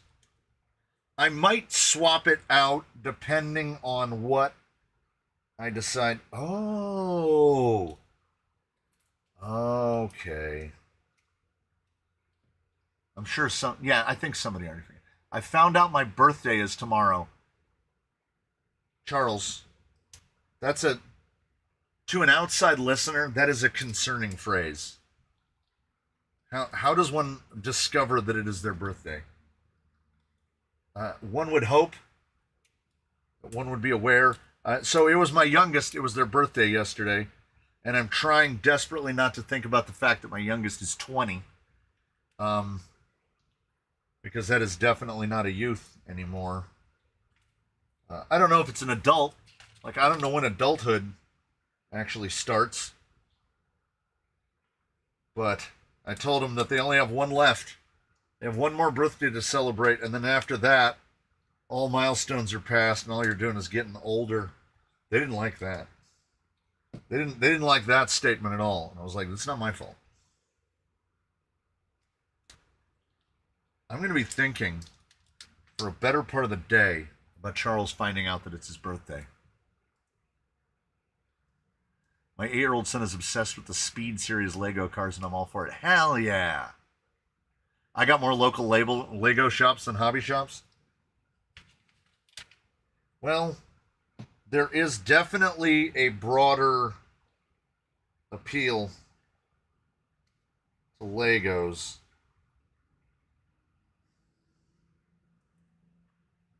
I mean, we all had a suspicion, right?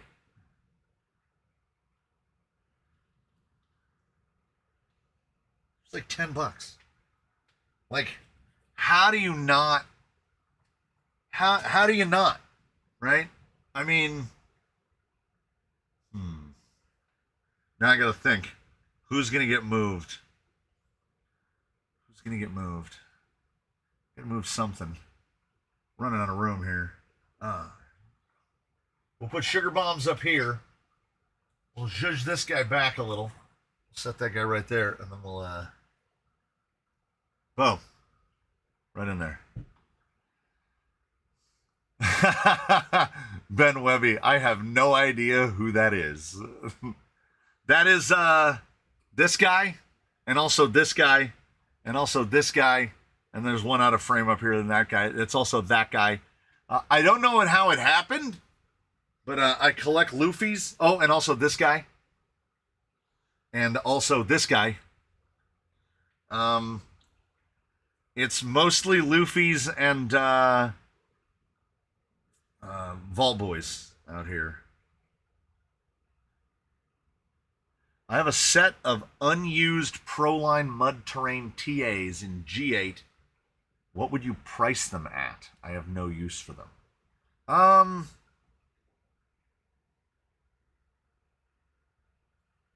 Still in bags?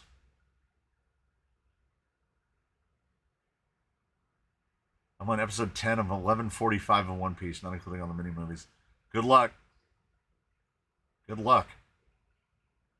I'm thinking about a 1/8 trail rig, but don't know what to take. Wait, did I miss another one from the Billies? To take where? I only know him from watching geopolitics videos. Luffy of One Piece. I've been driving as long as HVOT03 has been alive. Jeez. The number I've done longer than HVOT03 is live is crazy. Which one to buy, I mean. Oh. Okay. It depends. Like what level of involvement do you want to have? What level of investment do you want to have? And are you leaning more towards like having some amount of capability? Or are you leaning more towards I want it to look awesome? Like there's a lot of factors to balance out. When my local hobby shop closed, the guys from the local Lego shop come over and took it to look at the space. The Lego shop ended up taking over a closed down sewing machine store. 2 birds, 1 brick. Wow. Have we discussed the reef truck yet? A little bit. I have a set of Class 1 Baja Claws I'm trying to trade for something in Class 2, like Endura S4 or S5. Mud, most of the time, needs to do the stuff.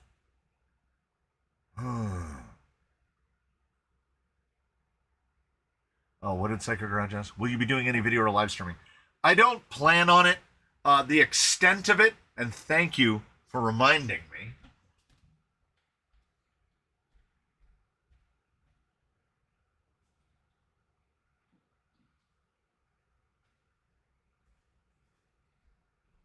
The extent of it is, I always have my phone on me, and this is, so Bruce's radio, his battery is taken off. I'm going to leave the clamp on there because I have my phone. So if I see something that looks like if I want to record something cool, I can always we can just slap it on there and we can record a little something, right? And because you never know, we will pop this open. Unopened since we went to... Got to put that on the charger. Unopened since we went to Anime Expo. I will take my mics because they just plug into the phone and then boom, I got some mics. But I kind of treat this as, well, I treat this as a vacation. I don't consider going up to Proline by the Fire to be work. So can record your interactions with people and with all your favorite other YT home review rigs. Yeah, here's the thing. I don't know any of those people. Emo X. Yeah, the big Emo X, one of the big crosses. honestly, my wife really liked that one. The big, I think, is it a cougar? Some kind of cat name. The big one that's an XJ. The wife really liked driving that one. But I think one of the wife's favorites that she drove was the High Trail F-150 Ranger.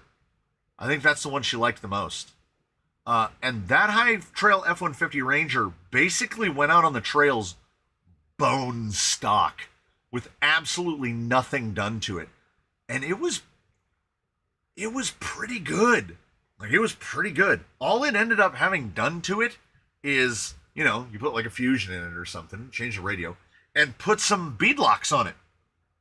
Still the same tires, just put the beadlocks on it. And that thing was pretty great. Traction Hobby tank, yeah. Any of those big, any of the what's Cross calling their new ones, the XXXL or XXX2.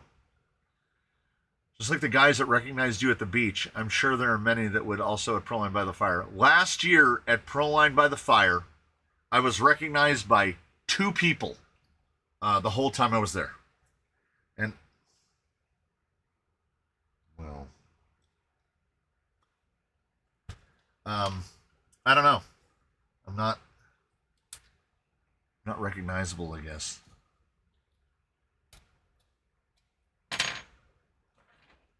I'm used to having Bruce having an antenna.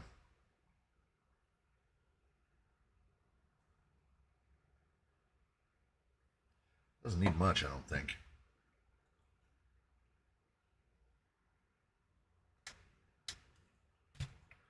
Fixed. Yeah, Emo tow truck.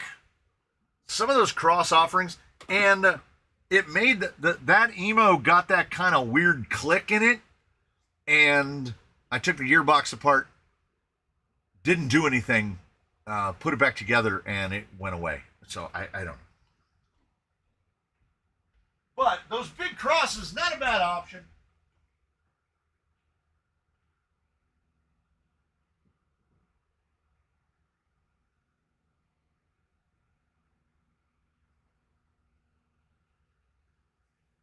Now, I would personally lean towards that TRX4 High Trail. I finally did it. I finally broke down and I finally did it. When I started doing outdoor recording stuff, I went on Amazon and I ordered this Hollyland microphone right here. I ordered this microphone because I thought that's all I need. I don't need any of the stuff that goes with it. I just need a mic. So I ordered a mic. Fast forward. Good old Lark Max. Excellent. Fast forward to where I want to find out if it closes. Nope. Fast forward to now, and the wife does Wheelin' Wednesdays with me. And now I have 2, and I had to do it the worst possible way, which is buy the mics separately and then buy the charger unit separately as well, because out at the beach they went dead. Have I ever even taken the...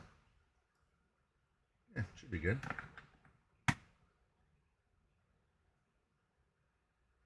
Look at that. That is pretty fancy. I'm not gonna lie. So now I have something to store in my little case. Nope. We're gonna need a bigger case. But now, never again. I guess I'll just I'll dump all the mic stuff in there. Seems like a misuse of space. Now I gotta find another case. Oh no. Find another case. So now, never again shall the microphones die during a video. Does everyone here keep up with their birthdays? Am I the only one that forgets mine all the time?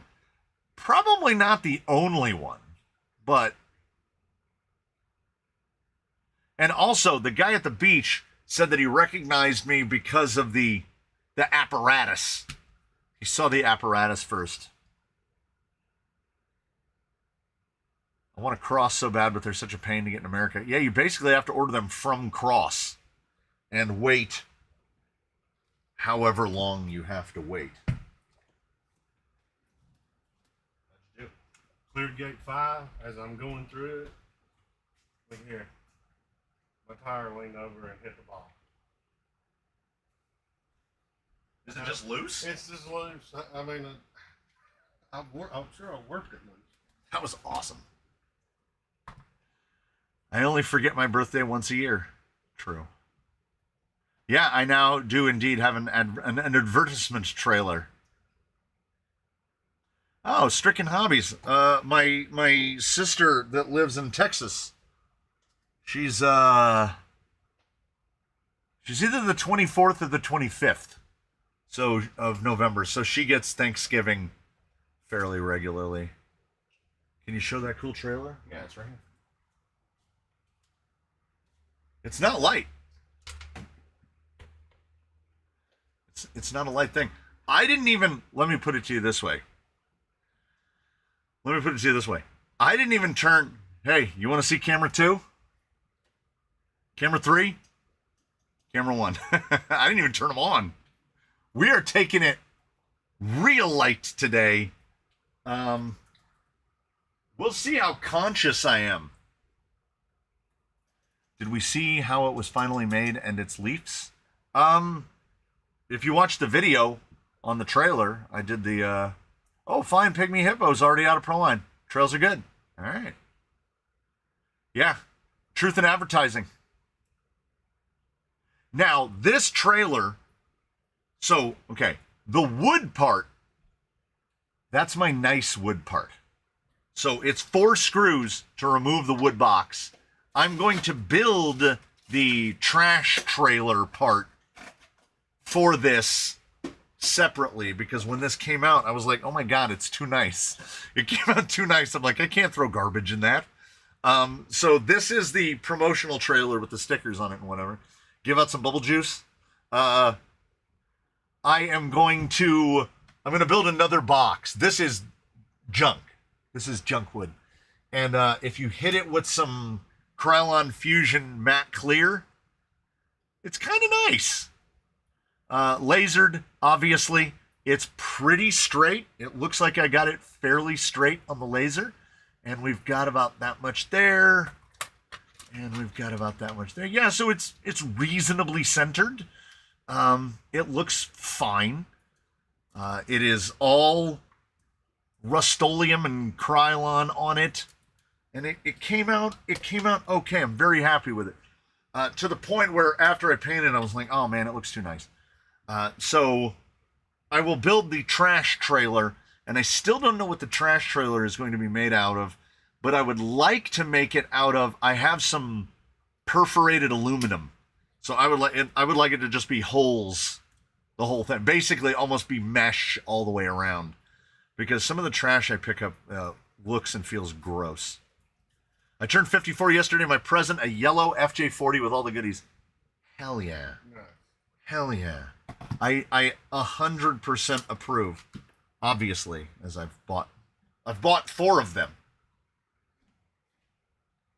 And the man is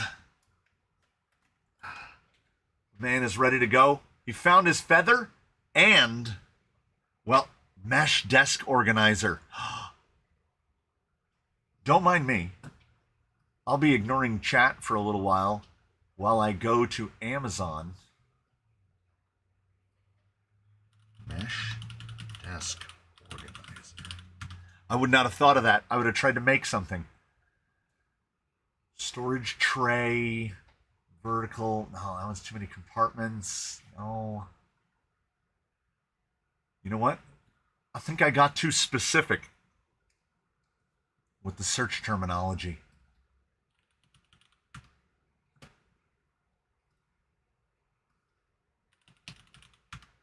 I'm going to order this right now if I find what I'm looking for.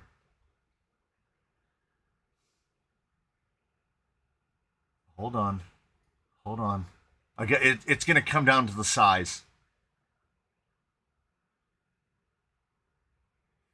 5.5. That's just a little bit smaller. Okay. So, the trailer is 6.5 by 14. That's pretty close. I don't need 3, but that's a really, really, really close size. They're CD storage boxes. Oh. Okay. We're getting there. We're getting there. Storage for CDs and DVDs. Oh, that one was pretty good. Honestly, I never would have thought of this. I just wouldn't have.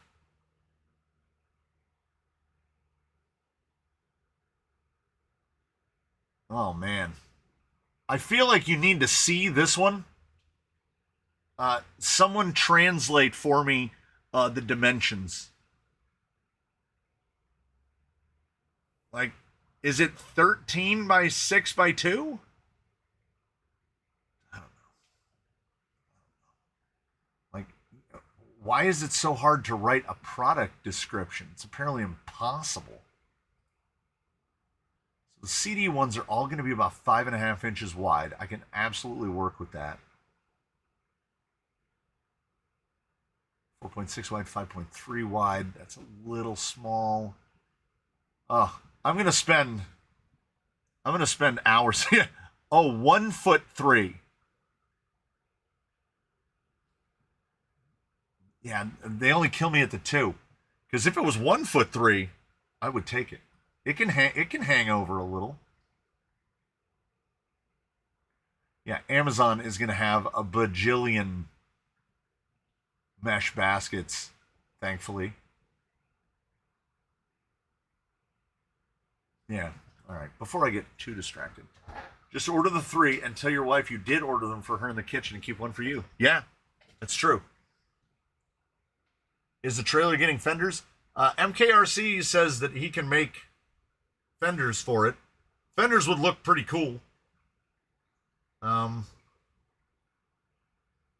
maybe, I guess. Or maybe one tray that's 3 by 6 by 2, right? That was the that was the question I had. Hey, Miata Commuter with the vibe. You got Bonita Creek and Pro Raptor. That's a 2-shotter. That's pretty accurate on the 5 for the Sawtooth, keeping that Sawtooth alive. Oh man. Next year the trailer needs a bubble machine. Yeah, it does. Really does. I've got room. Oh, I still need to figure out scissors. Are they still in here? Bruce usually carries a pair of scissors to he carries a little pair of the little thread nipper scissors. Does he still have them? Oh, yes.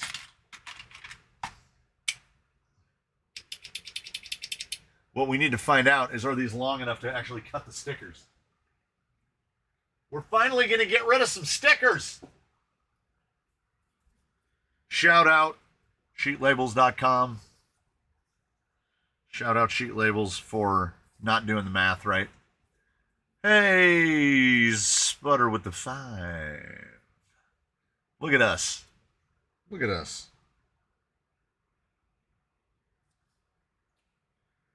Sadly, I mean, it will, but my laziness is killing me. I don't want to have to cut twice. I just want to be able to go snip. So, now I don't know what we do with that. Antique farm equipment. Micro Mitten crew. We're keeping hope alive. We're keeping it all alive. But I don't intend to do any streaming.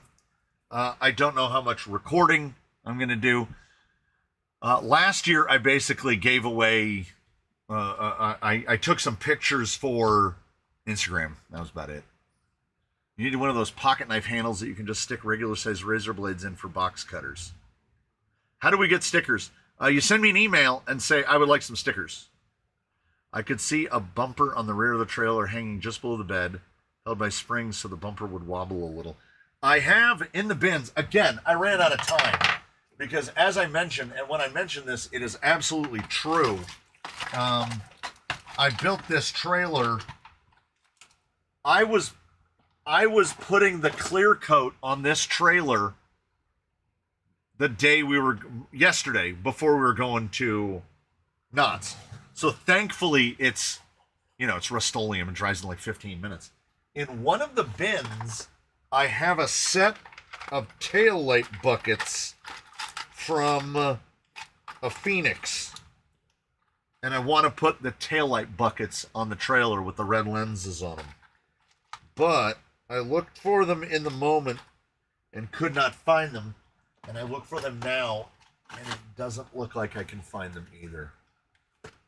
So, and I want to attach them to the wood part, because then when I remove the wood part, it'll have the nice pieces on it. I don't know what I did with those light buckets. They might be in the Vanquish bin, honestly. We will find them at some point. Yeah, make it authentic. Only one rear light can work. Yeah. Will you do a face reveal at 50,000? I mean, if you're at Proline, you could accidentally stumble into me and find out what I look like. If you come here, you'll find out what I look like. The wife asked me about this. I don't remember if it was during Wheelin' Wednesday or after.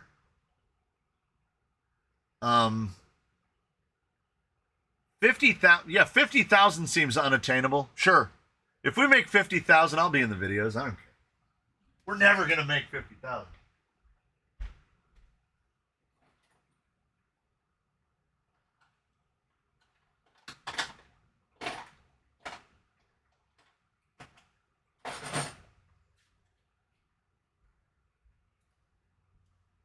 Someone mentioned the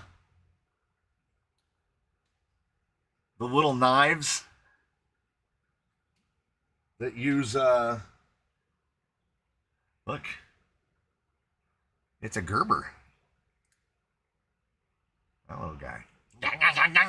I don't remember how the blade change works. I think you have to take that screw out. But bandage scissors, right? Bandage scissors?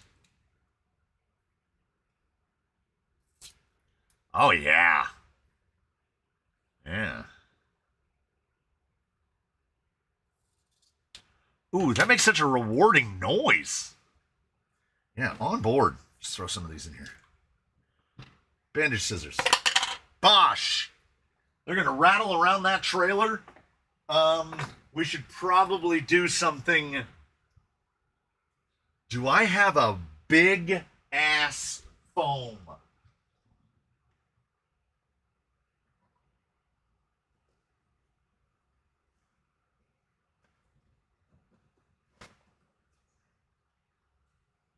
That one's too firm. Let's see. Let's see what we got. Mr. C, thoughts on pairing the Fusion Pro Elite and the AGF RC 4S direct power servo and running for us? Yeah. If you have a whopping amount of gear reduction, yeah. Yeah. You're going to need quite a lot of gear reduction. For 2300 and 4S, you're going to want to be in that like 80 to 1 neighborhood.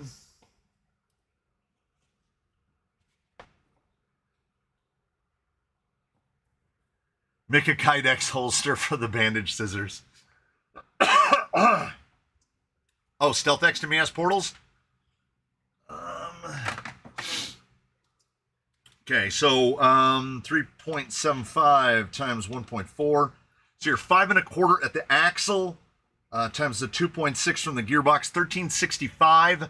If you're running something like 1887, that's 483 times 1365, 66 to 1. It's a little low for 2300 on 4S. You let's see.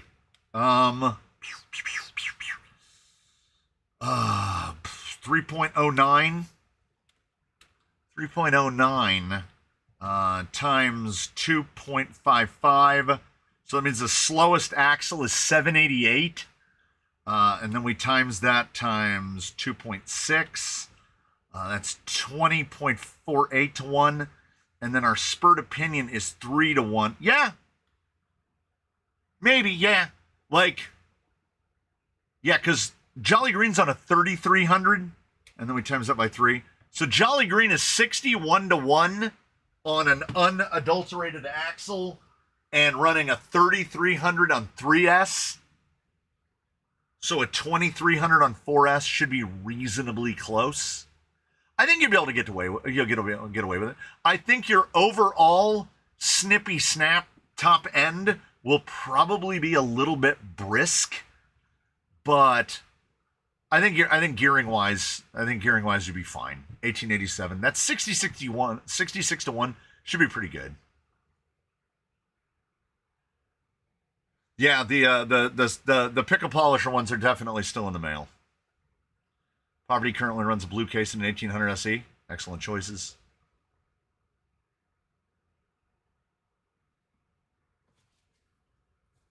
I'm thinking that I should put some kind of foam in here because I anticipate giving some of this stuff away. And when I give that stuff away, everything is just going to start rattling around. So like if I wedge that foam in there, it'll stop these from flopping around. And we're still dealing with the scissors. That is too firm. That's all right. Now, barring having enough time to make a Kydex holster, put some fridge foam in the bottom. I should have put fridge foam in the bottom of this. Dang it! Put a shower cap on top of the trailer. Watch out, son. What? I might have one.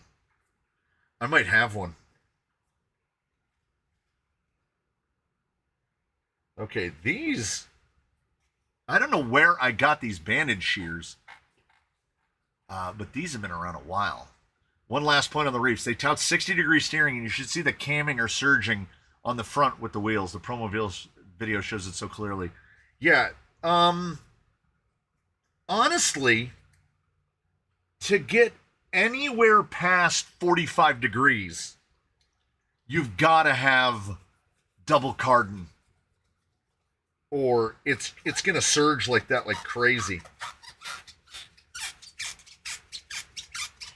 If you've got misophonia, I apologize for nothing. I don't know where these came from. I don't know how I got these, but I feel like they are not young. Oh, good. All right. We can get Spain with it. Oh, man. It was a limited time thing. It's over now. God, I'm bummed. I wonder if I can find... Ooh, see. I didn't think about it. Stickers are estimated for delivery on the 14th. All right. 14th I can work with. Oh, shower cap. Let's see what we can do.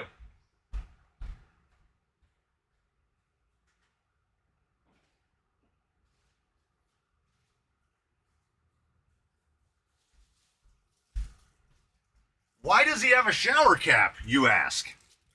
Well, I think the trailer's I think it'll go. Why does he have shower caps? Why was he out of frame for 30 seconds and then he showed up with a shower cap? Riding the bike. when it starts to rain, if you're wearing a traditional cycling helmet, it's like a vacuum that just pulls all the rain into the helmet, all of it. Like no rain near you is actually hitting the ground. It's just going into your helmet and then running down your face at high velocity. And it's like someone following you around with with one of those little remote shower heads or a watering can. Like imagine put on your favorite hat and then have someone just douse you with a watering can. We would need clips, I think, because they're made to go on a head, so they're round. Do you think we could use the Mias H10 double cardons and shorten them for use in F10 straights? I didn't know anyone had made a double... Oh, Mias! I didn't... No. It's just slightly too small. Unless we put, like, the trailer hooks on it to hold it. It's too round. We get you right about there. If the trailer was an inch shorter, what did I forget to answer? Mias H10 double cardons. I didn't know Mias made a double carton for the H10. Because if they do, then they should fit on the F10 straight. They should. Yeah, I need bed hooks. Yeah. I don't have any hooks that small. Like, I couldn't glue them on. Yeah, I had honestly thought about making a lid, just making a top for it. And then it occurred to me, I leave in an hour. What's happening, folks? It's been a minute since I've participated. I got to put my new card on. Thanks for anyone who had pitched one my way. My Cash App got hacked. Oh. The text on the trailer is hilarious. I stand by everything that this says. Is Mantis on the whiteboard? Yes. And the gentleman from Tennessee, he's out driving his Mantis right now. That's what he's driving on the course right now. So I still need to find a solution to this. I wonder if we get a really firm foam. I think we sussed it.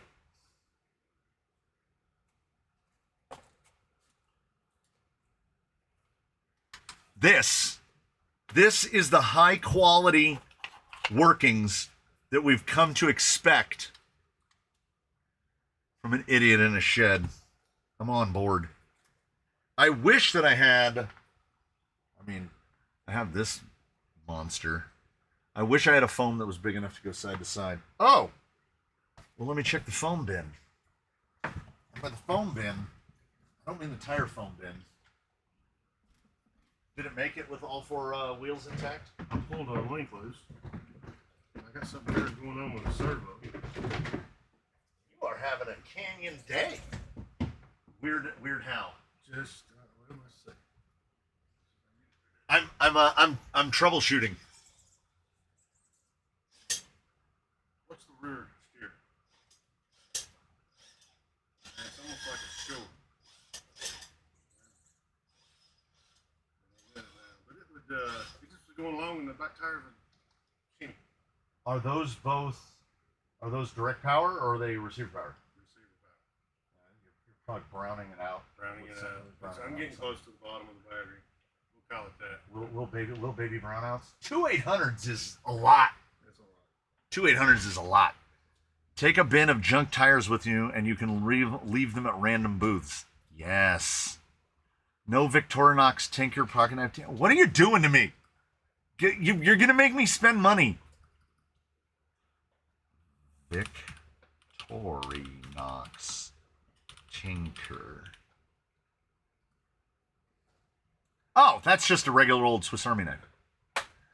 The scissors would still be too small. Somewhere around here, I have safety scissors. I have the, EMT shears. I do. Wait, wait, wait. Should we go all in? Does that look more impressive? I feel like it does. I don't know what that part is. That's a thing, right?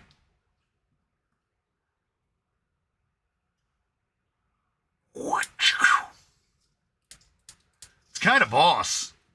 Not gonna lie. I forgot I had these. I do need to practice closing them up then. Have you ordered the Camel Trophy rigs yet? No. If you attached a trailer to one, would it be a camel toe? Kind of. Let's see. Ooh, they make the little perforated cut. Kind of like it. Kind of like it. Now. Oh, okay. I got it. Are you going to buy a Vanquish mullet at Proline by the Fire? Whee! Well, let's put it this way. Oh. Is that a glass breaker? What else do we got? What is that? Seatbelt cutter?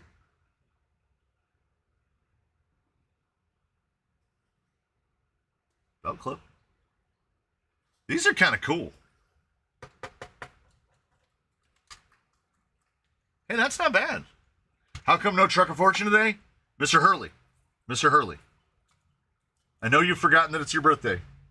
I leave for Proline by the Fire in 53 minutes. Yeah, gut hook. Yeah, I think it is definitely a seatbelt cutter. Ooh, it is sharp as a mug. Whoa!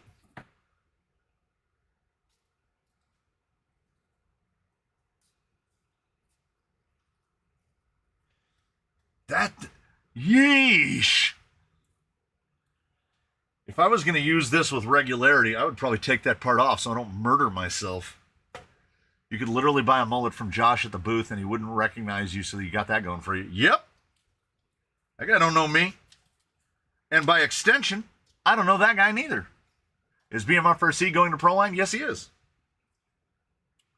That's the whole reason he's here. Well, thanks for the answer on how to go about making a mullet out of a Comfox kit. Any other notes there? It should be pretty easy. It already comes with 15, 20 gears, so that's only 25%. You don't even really need to flip the stuff in the gearbox around.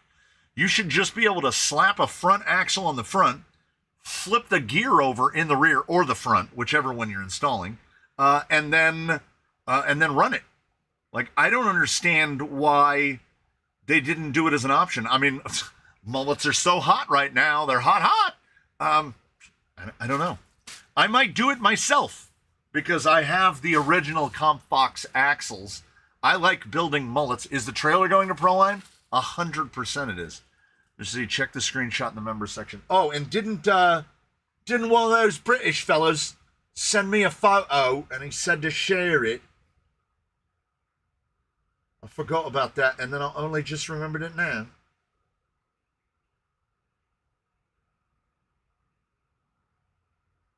I don't see why not. I don't see why not. $29.99 and sold out. Dang it. I didn't even know they made those. So yeah, the trailer is going that the blind guy isn't. Yeah, take some plasters if you're taking that thing. I need to put a box of Band-Aids in the front. Okay, he probably sent me an email. Downloading.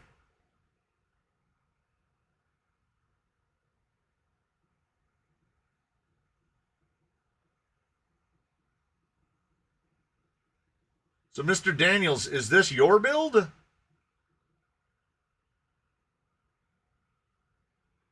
Oh, I could have brought it up over there, but it's too late. We're already here. This is pretty blingy. Look at that guy.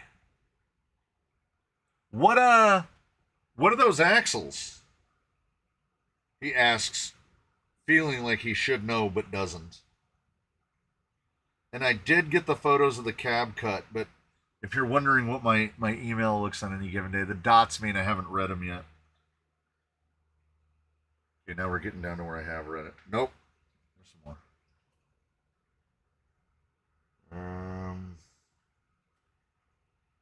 I know I saw it.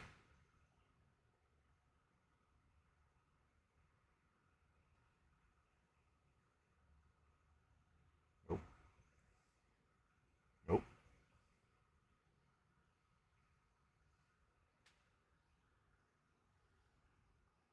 Yeah, to anyone who hasn't seen these, this is far more work than I would be willing to put into something like this. So I'm so glad that someone else did. They're just stuck saying it just says downloading. But there's the look at that. For those of you that don't own an FJ, an FMS FJ, you really have no idea how much work that is. And he painted it, which is crazy. Yeah, those are just stuck, not downloading. They were on the email when I checked it, and now they're just not there. I'm going to leave that open to see if it will actually download these things.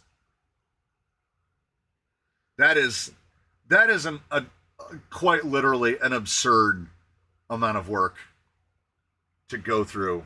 I mean, and that's before we even mention that it's really considerably well done. Like, in that corner right there. That's crazy work to do those. You will not see a cab only FJ here. That is not. Oh, Swampers, crawlercanyon@gmail.com. 2 photos in your Discord DM for those fenders. Oh. Yeah, and I got a revolt. That was the biggest revolt that I had.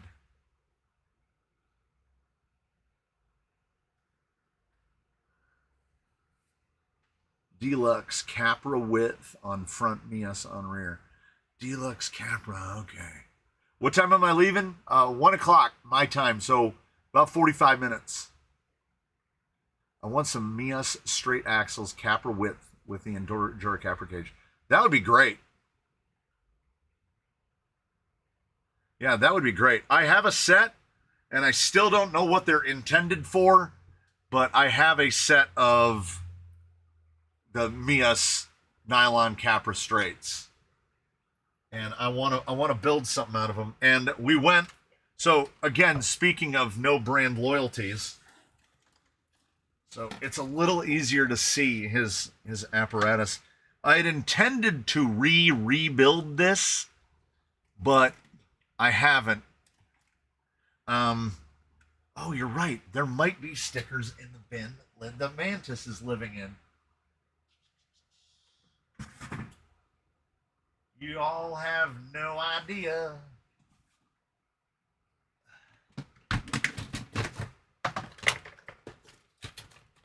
Yeah, you're right.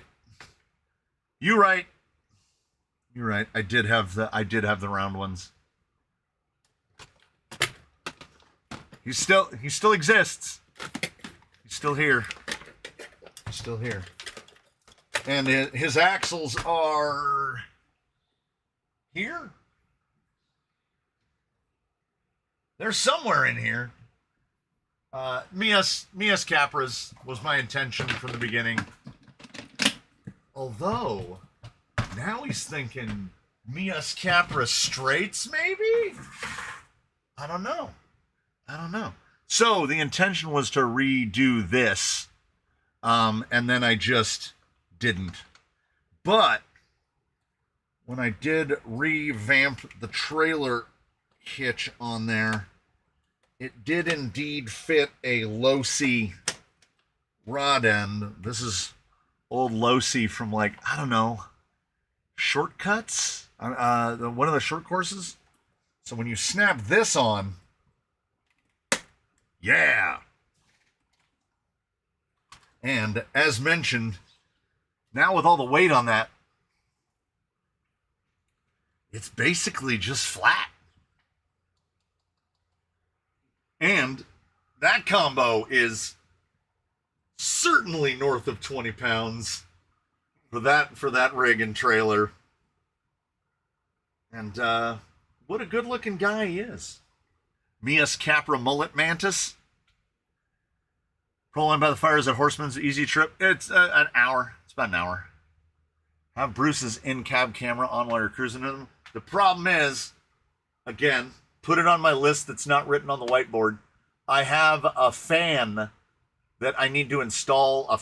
Basically, I need a cam cooler for the in-cab camera because it will run for 40 minutes to an hour, overheat, and shut off. That's how it works. So I hope to be up there I should be there between 2 and 2:30. I'm going to say closer to 2:30 because I haven't loaded a single thing into the car yet. It's just I'm just surrounded by all the things that I'm going to take. And then I will do the thing in which I fret and fret and fret about what did I forget to bring. So You should travel as far as I did. So Bruce is right here, and Bruce's radio is right there, and he runs a triple. Nope, he runs a 3800. Jolly Green runs triple 18650. I have spare 18650s. I have I think a 2800 to fit in the other ones. I think I put away a 3-pack of spares for Jolly Green. And it's not like these things ever go dead on me, but I have 2 headlamps. I definitely have to remember not to forget my hat. Do you have a backup rig? Yes. So Bruce is going. Gumby is going. Jolly Green is going, and now, because I am a 100% belt and suspenders man, I'm thinking about just throwing the Moo in the car because I don't need to take anything extra for him. He runs this radio. He runs the same batteries that Jolly Green runs on. So a backup for a backup. All the transmitter batteries are freshly charged. There's a 3800 in Gumby. He's at the full 8.4. As I said, I run 3 of the... I'm still so mad that I didn't realize that this was Home Depot. That is clever. Can Jolly Green pack Gumby? No. Jolly Green's bed is really quite small. Come here. I mean, to give you a size reference of how big Gumby is, remember I said that the wood part of the trailer is 14 inches long. Gumby is well past about 19 inches, back of his wheel to back of wheel. And width-wise, he's just under a foot. So I would like to... That's another one, by the way. So I love this base that's down here. This came out better than I could have possibly imagined by putting parts from 2 trailers together. He's going to get his trash top, which is probably just going to be one of those mesh baskets from Amazon now that I know they exist. And then I want to build a flatbed so that I can put, like, the Moo on it. Because I can come up a little farther forward. So it'll just have, like, bars that come out with the little cups that the wheels sit in. That way we don't have to worry about it hitting the tires or anything.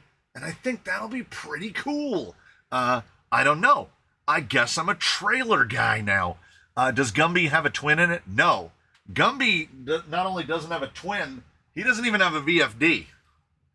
Gumby is rocking a Fox belly from Artful Dodgers. So there's a Stealth X in there with a Fusion Pro on it. And honestly, now that I say that right now, this is probably the guy in fleet that will get the Pro Elite because I could use the space. Let me pull the side off. So here's his battery. He runs 2 batteries. He can only fit an 850 to run on this side, and then on this side, he runs a Radiolink battery, the 2800, and that battery is just to run his lights. So as you can see, Fusion Pro is right there. And if we go to a little bit smaller of a can, we have a little bit more room in there. You got enough hardware like beadrock screws for yeah.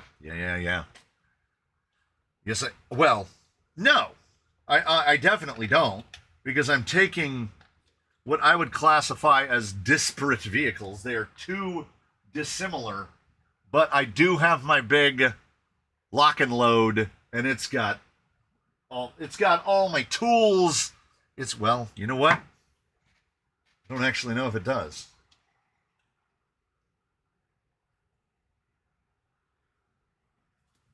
We got the double BTA. It pains me to spend that servo money. Yeah.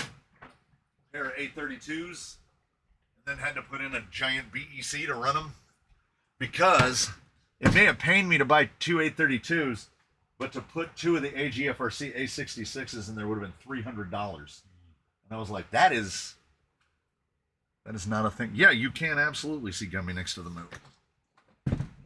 Let me, you go. That is what, okay, hold on. Before I go grab the moo.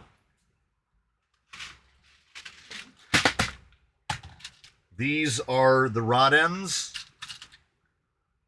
And I am going to put two of them, not just in the toolbox, but I'm going to put them in Bruce's. I'm going to put them in Bruce's waterproof, which should have all the tools that I need to repair anything that might happen to him or anyone else. And then we're going to take two more, and we're going to put them in the tote. Ooh! That with the radial on it is incredibly heavy. Bruce yaws to the side a little bit. So I've got zip ties, cap heads, button heads, longer ones, rod ends, TRX4 rod ends, a couple. We've got hollow balls. We've got driver tips, a bunch of beadlock hardware, wheel nuts, body clips. Mostly just tools in this one. And then up in the top, I will do both of these chiefs. And I've learned from the past, disconnect the batteries. Otherwise they will slide forward, rest on their trigger, and you'll arrive with dead batteries. Got some extra, so now I'm taking 5 extra 18650s. The only thing missing in here so far is stuff like Motrin, because I do love vitamin I. Don't forget to bring a towel. I understand that reference. And can do. I borrowed one from the hotel. I believe I have both extra batteries for the headlights. Okay, I have my big extra battery. We'll put that down here. We'll grab one more. Take it up to an even half a dozen.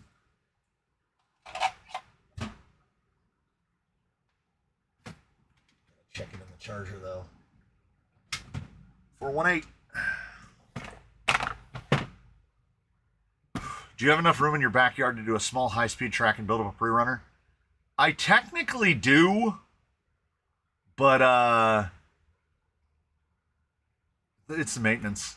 Like, it's just so much maintenance.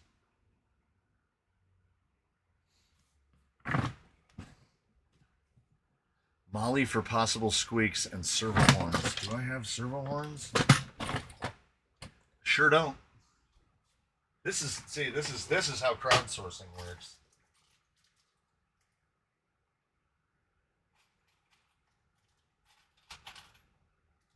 Okay, servo horns. I'll throw them in a bin that I forget. Cleaners and brushes to clean rigs. Okay. Wolfbox. Let's see, 850s. We've got 5 plus the 1 in Gumby, and then there are 5 2200s plus the 1 in Jolly Green. Bruce has his 2 4200s on him right now. I'll put this guy up here in the tools section. Oh, did I ever go plug in those other microphones? I should put those in there right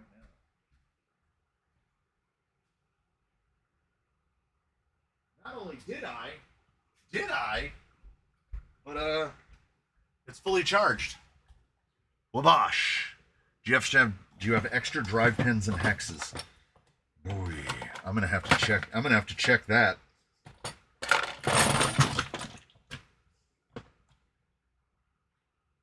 Yes, I have drive pins, but honestly, knowing that you only break the stuff that you didn't bring, I feel like we're helping ourselves out by. I reached in there and literally grabbed like 4 different sizes and lengths of pins, and that's exactly what I need. A couple more screw pins. There was a couple in there, but not enough. Do I have 5mm? Oh! Do I have an adapter for an 8mm? I have an 8mm wrench. Okay. Because Bruce's take 8mm. All my rotary tools are corded. I don't own a battery operated one, because the ones that I have, I bought in the times long before there was such thing as a decent cordless rotary tool. They were all terrible then. We will take a travel. I need a lure lock.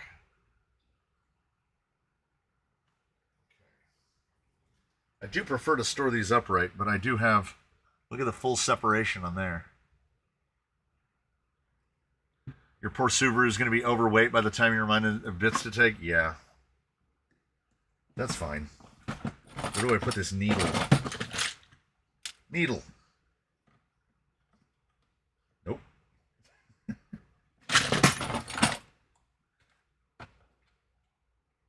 You know what? I'm a forever anxious. 24-pack of your favorite beverage cooler and chairs. I'm not much of a sitter.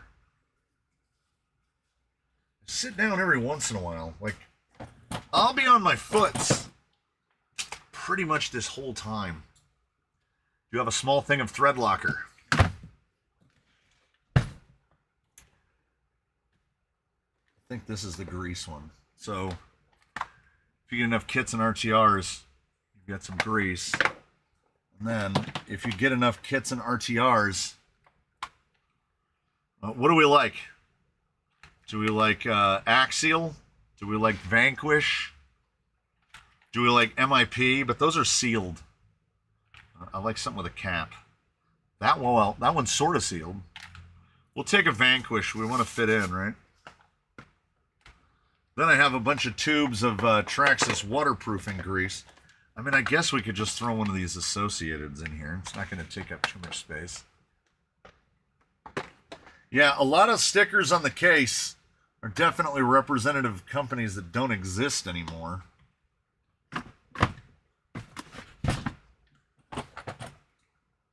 So we'll start doing fluids on the same tier. Got some forceps because I have giant hands. If you're going to need grease in the next 12 hours, something has gone horribly wrong. I don't disagree. Oh, hold on. I've got the new bottle of Squirt, so we might be able to take the old bottle, because that won't leak.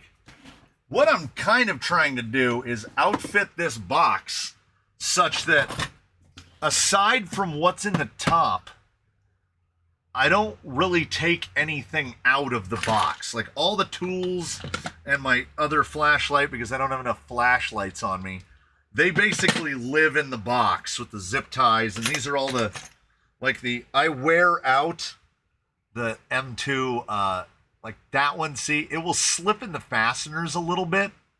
Did I put a handle in here? Ball end tool. I don't think I put a handle in here. I don't want to take my other handle. I have another handle. I don't know where it is. Charger for a cell phone. Hey. Oh, God, you're right. Right. I mean, I can charge it in the car if need be. Does this one got any sauce?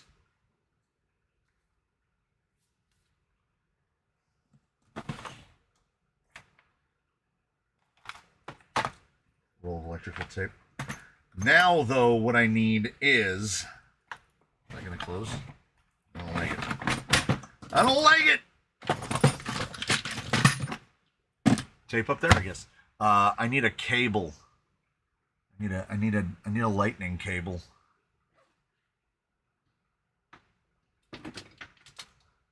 And there we go.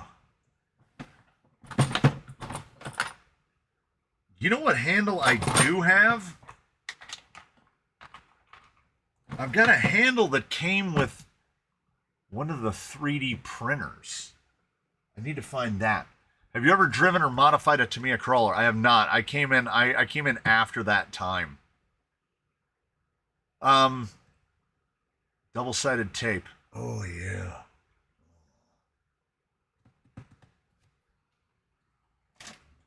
I wish that I had a mechanism to take less. That's a nearly new roll. Oh, that handle.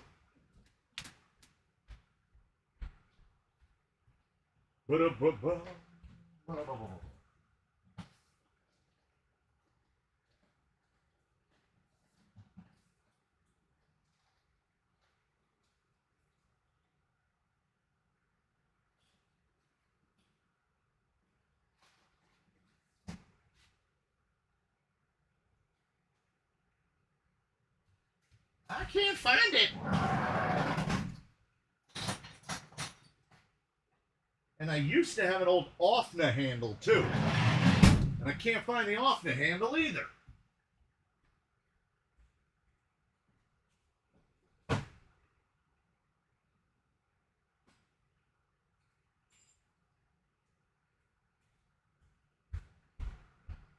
Okay, I did manage to find one. If it fits the bits. There we go. Procon. Vessel from Japan. Had to get one because it was the cheapest way I could find JIS screwdriver bits.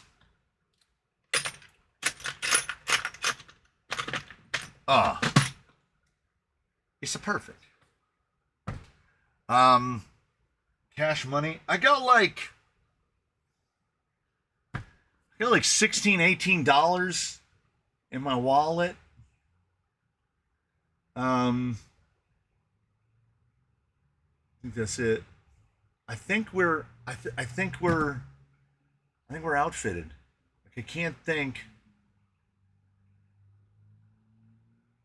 Oh yeah, I've definitely got. I have two. It's like, oh, somebody asked about the box. It's called a lift and lock. It has a piece of tape on it because something heavy fell on it and cracked the lid, and it's been Gorilla Taped ever since. I bought this, 2007-ish, 2006, 2007. That's why a lot of the things on here are like Ultimate RC and DOMs and stuff. You know, companies that aren't around anymore. And it's absolutely fantastic. I wouldn't, because as I pointed out, when you do that, you saw them lift.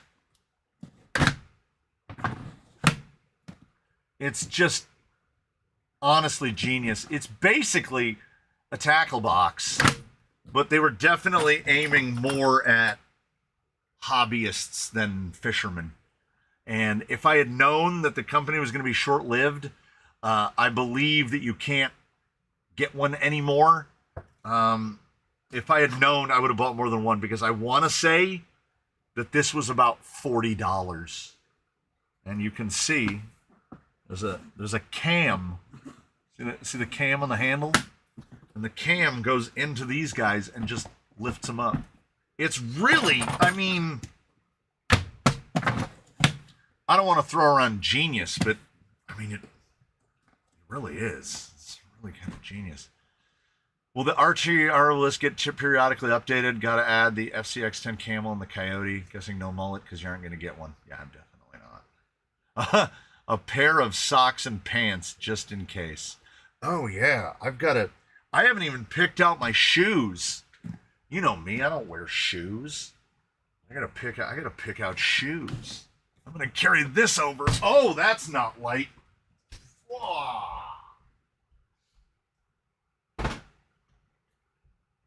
And someone asked about the Moo, and as it takes no effort to put him in the car, I literally just take him down off of a hook.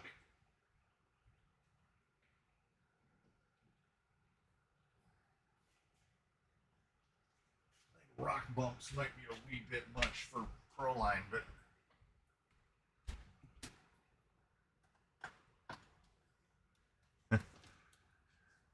I try to leave the yard barefoot as infrequently as possible. So they are definitely brothers. Like that is, they are both quite big and both in that, I think they're both around 350 on the wheelbase. Gumby is 355, give or take. LP22s, and then of course this guy is full on 575 rock bumps, and he's a full no scope 360, so 5 millimeters longer, 360. No name Capra's Mias 4-wheel steer set for that absolutely perfect drive line straight down. That's the reason it got the why it got that lay down Stealth X in there. Neither one of them are particularly light. Don't forget the tow rope. I got 2 tow ropes on the roof of Bruce if he needs to move anybody. He's got that one sleepy eye. And then he goes back. Get the one sleepy eye. For your information, the previously unsold Basecamp Builders kits are old Taiwan-made inventory. Ah! There you go. There you go. Yeah, the rig lineup is basically what you're looking at plus one more. Because I anticipated taking 2, and then I decided to take 3, and now apparently I'm taking 4. Because the 4th guy is, well, this is the 4th guy. So it was going to be these 2. And then I was like, I should take Bruce. And if I'm going to take Bruce, we have all of the infrastructure to run this guy. So we might as well bring that guy. We'll just take Gumby through the mini course.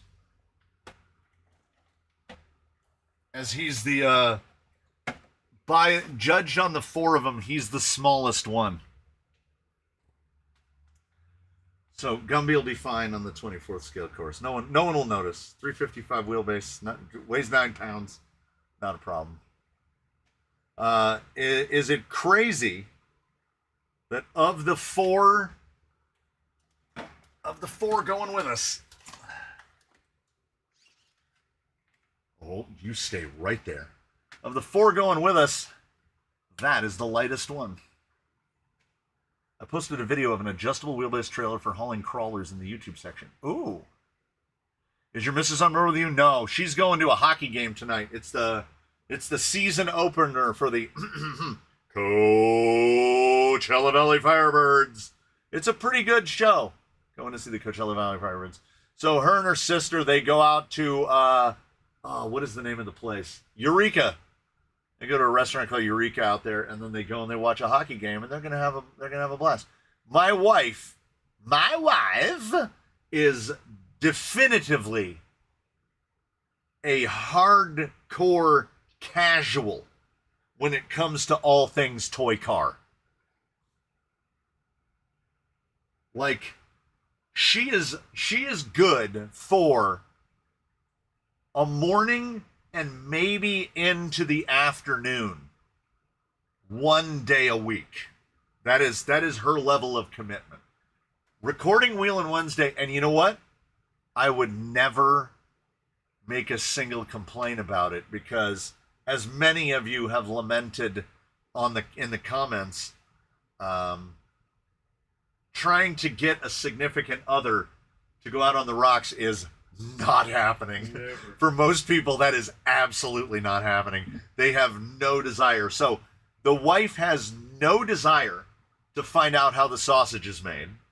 She has no desire to go to any kind of an event. She enjoys the trailing aspect of it, and she's getting better at it at a rate of speed that makes me uncomfortable, because she can do stuff. And she had basically, other than, hey babe, try this on for a second. And they like do a circle out around. They just go in a circle and they're like, oh, that's fun, honey. And they hand it back to you. That was her extent of RC involvement up until literally about 4 months ago. And then she was like, oh, you know what? I'll give it a try. And then she tried it with one rig, and then she tried it with another. And here's another one. Here's another fun one. For Wheel & Wednesday outside the canyon, I have driven Bruce and the Moo and Gate Rover and the Zool, and I did Nigel in one. So that's what, 5? The wife has driven Sheila, Yukio, Jade, the F-150 Ranger High Trail, Cross Emo X2. She drove Ruby. And I want to say there's one more. She drove Wolverine with her first time as a buggy. She has driven more vehicles on Wheel & Wednesday than I have. And I run the joint. So I feel like someone around here gets a preferential treatment. Because she said, after I'd flopped Bruce over for like the 10th time in a video, she was like, well, you should build me one, and then we'll see who has it. And then what did she have? She had a fluorescent pink FJ40 within 2 weeks. So, who has she broken? Now, are those breakages operationally, or are those breakages poor lack of maintenance, lack of anticipating, like didn't have an extra pin? That FMS, that FCX10, the Landy is somewhere between here and Washington. That one was here on loan.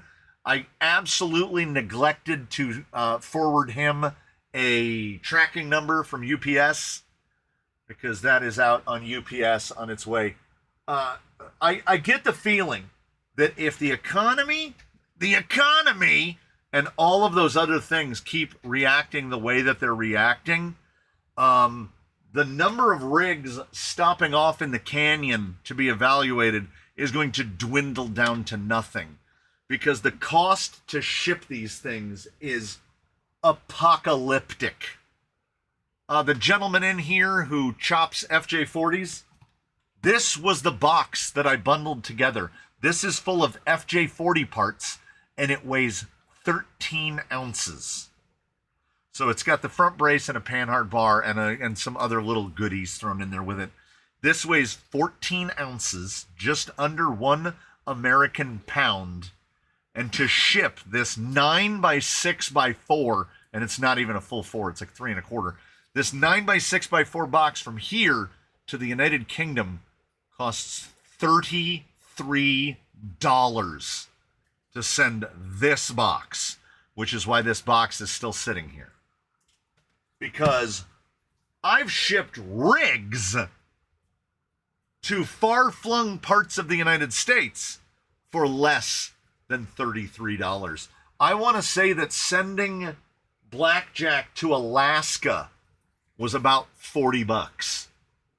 Full rig, packed in a box the size of a microwave oven. And it kills me that it would cost that.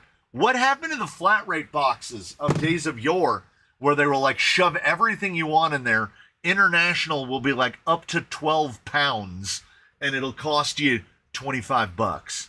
And now those days are gone. So, yeah, the Couvert cost $40 to go to the UK. And that was what? About a year ago? A little over a year ago? It's crazy. If I had to ship any of these gentlemen, just get on a plane and we'll never tell you. Mr. Spain says, I never knew how much it cost to ship tapas, and I'll never tell you. I'll never tell you. Yeah, about that. Oh, I felt like there was an invisible comment. Yeah, about that. No. Yeah, about a year. Right around a year. I sometimes I sit down and I try to think, when I'm looking at the fleet and the amount of stuff and how much space it's taking up, I try to think, how many have I given away? And I don't even know. I know it's double digits. I know it's over 10.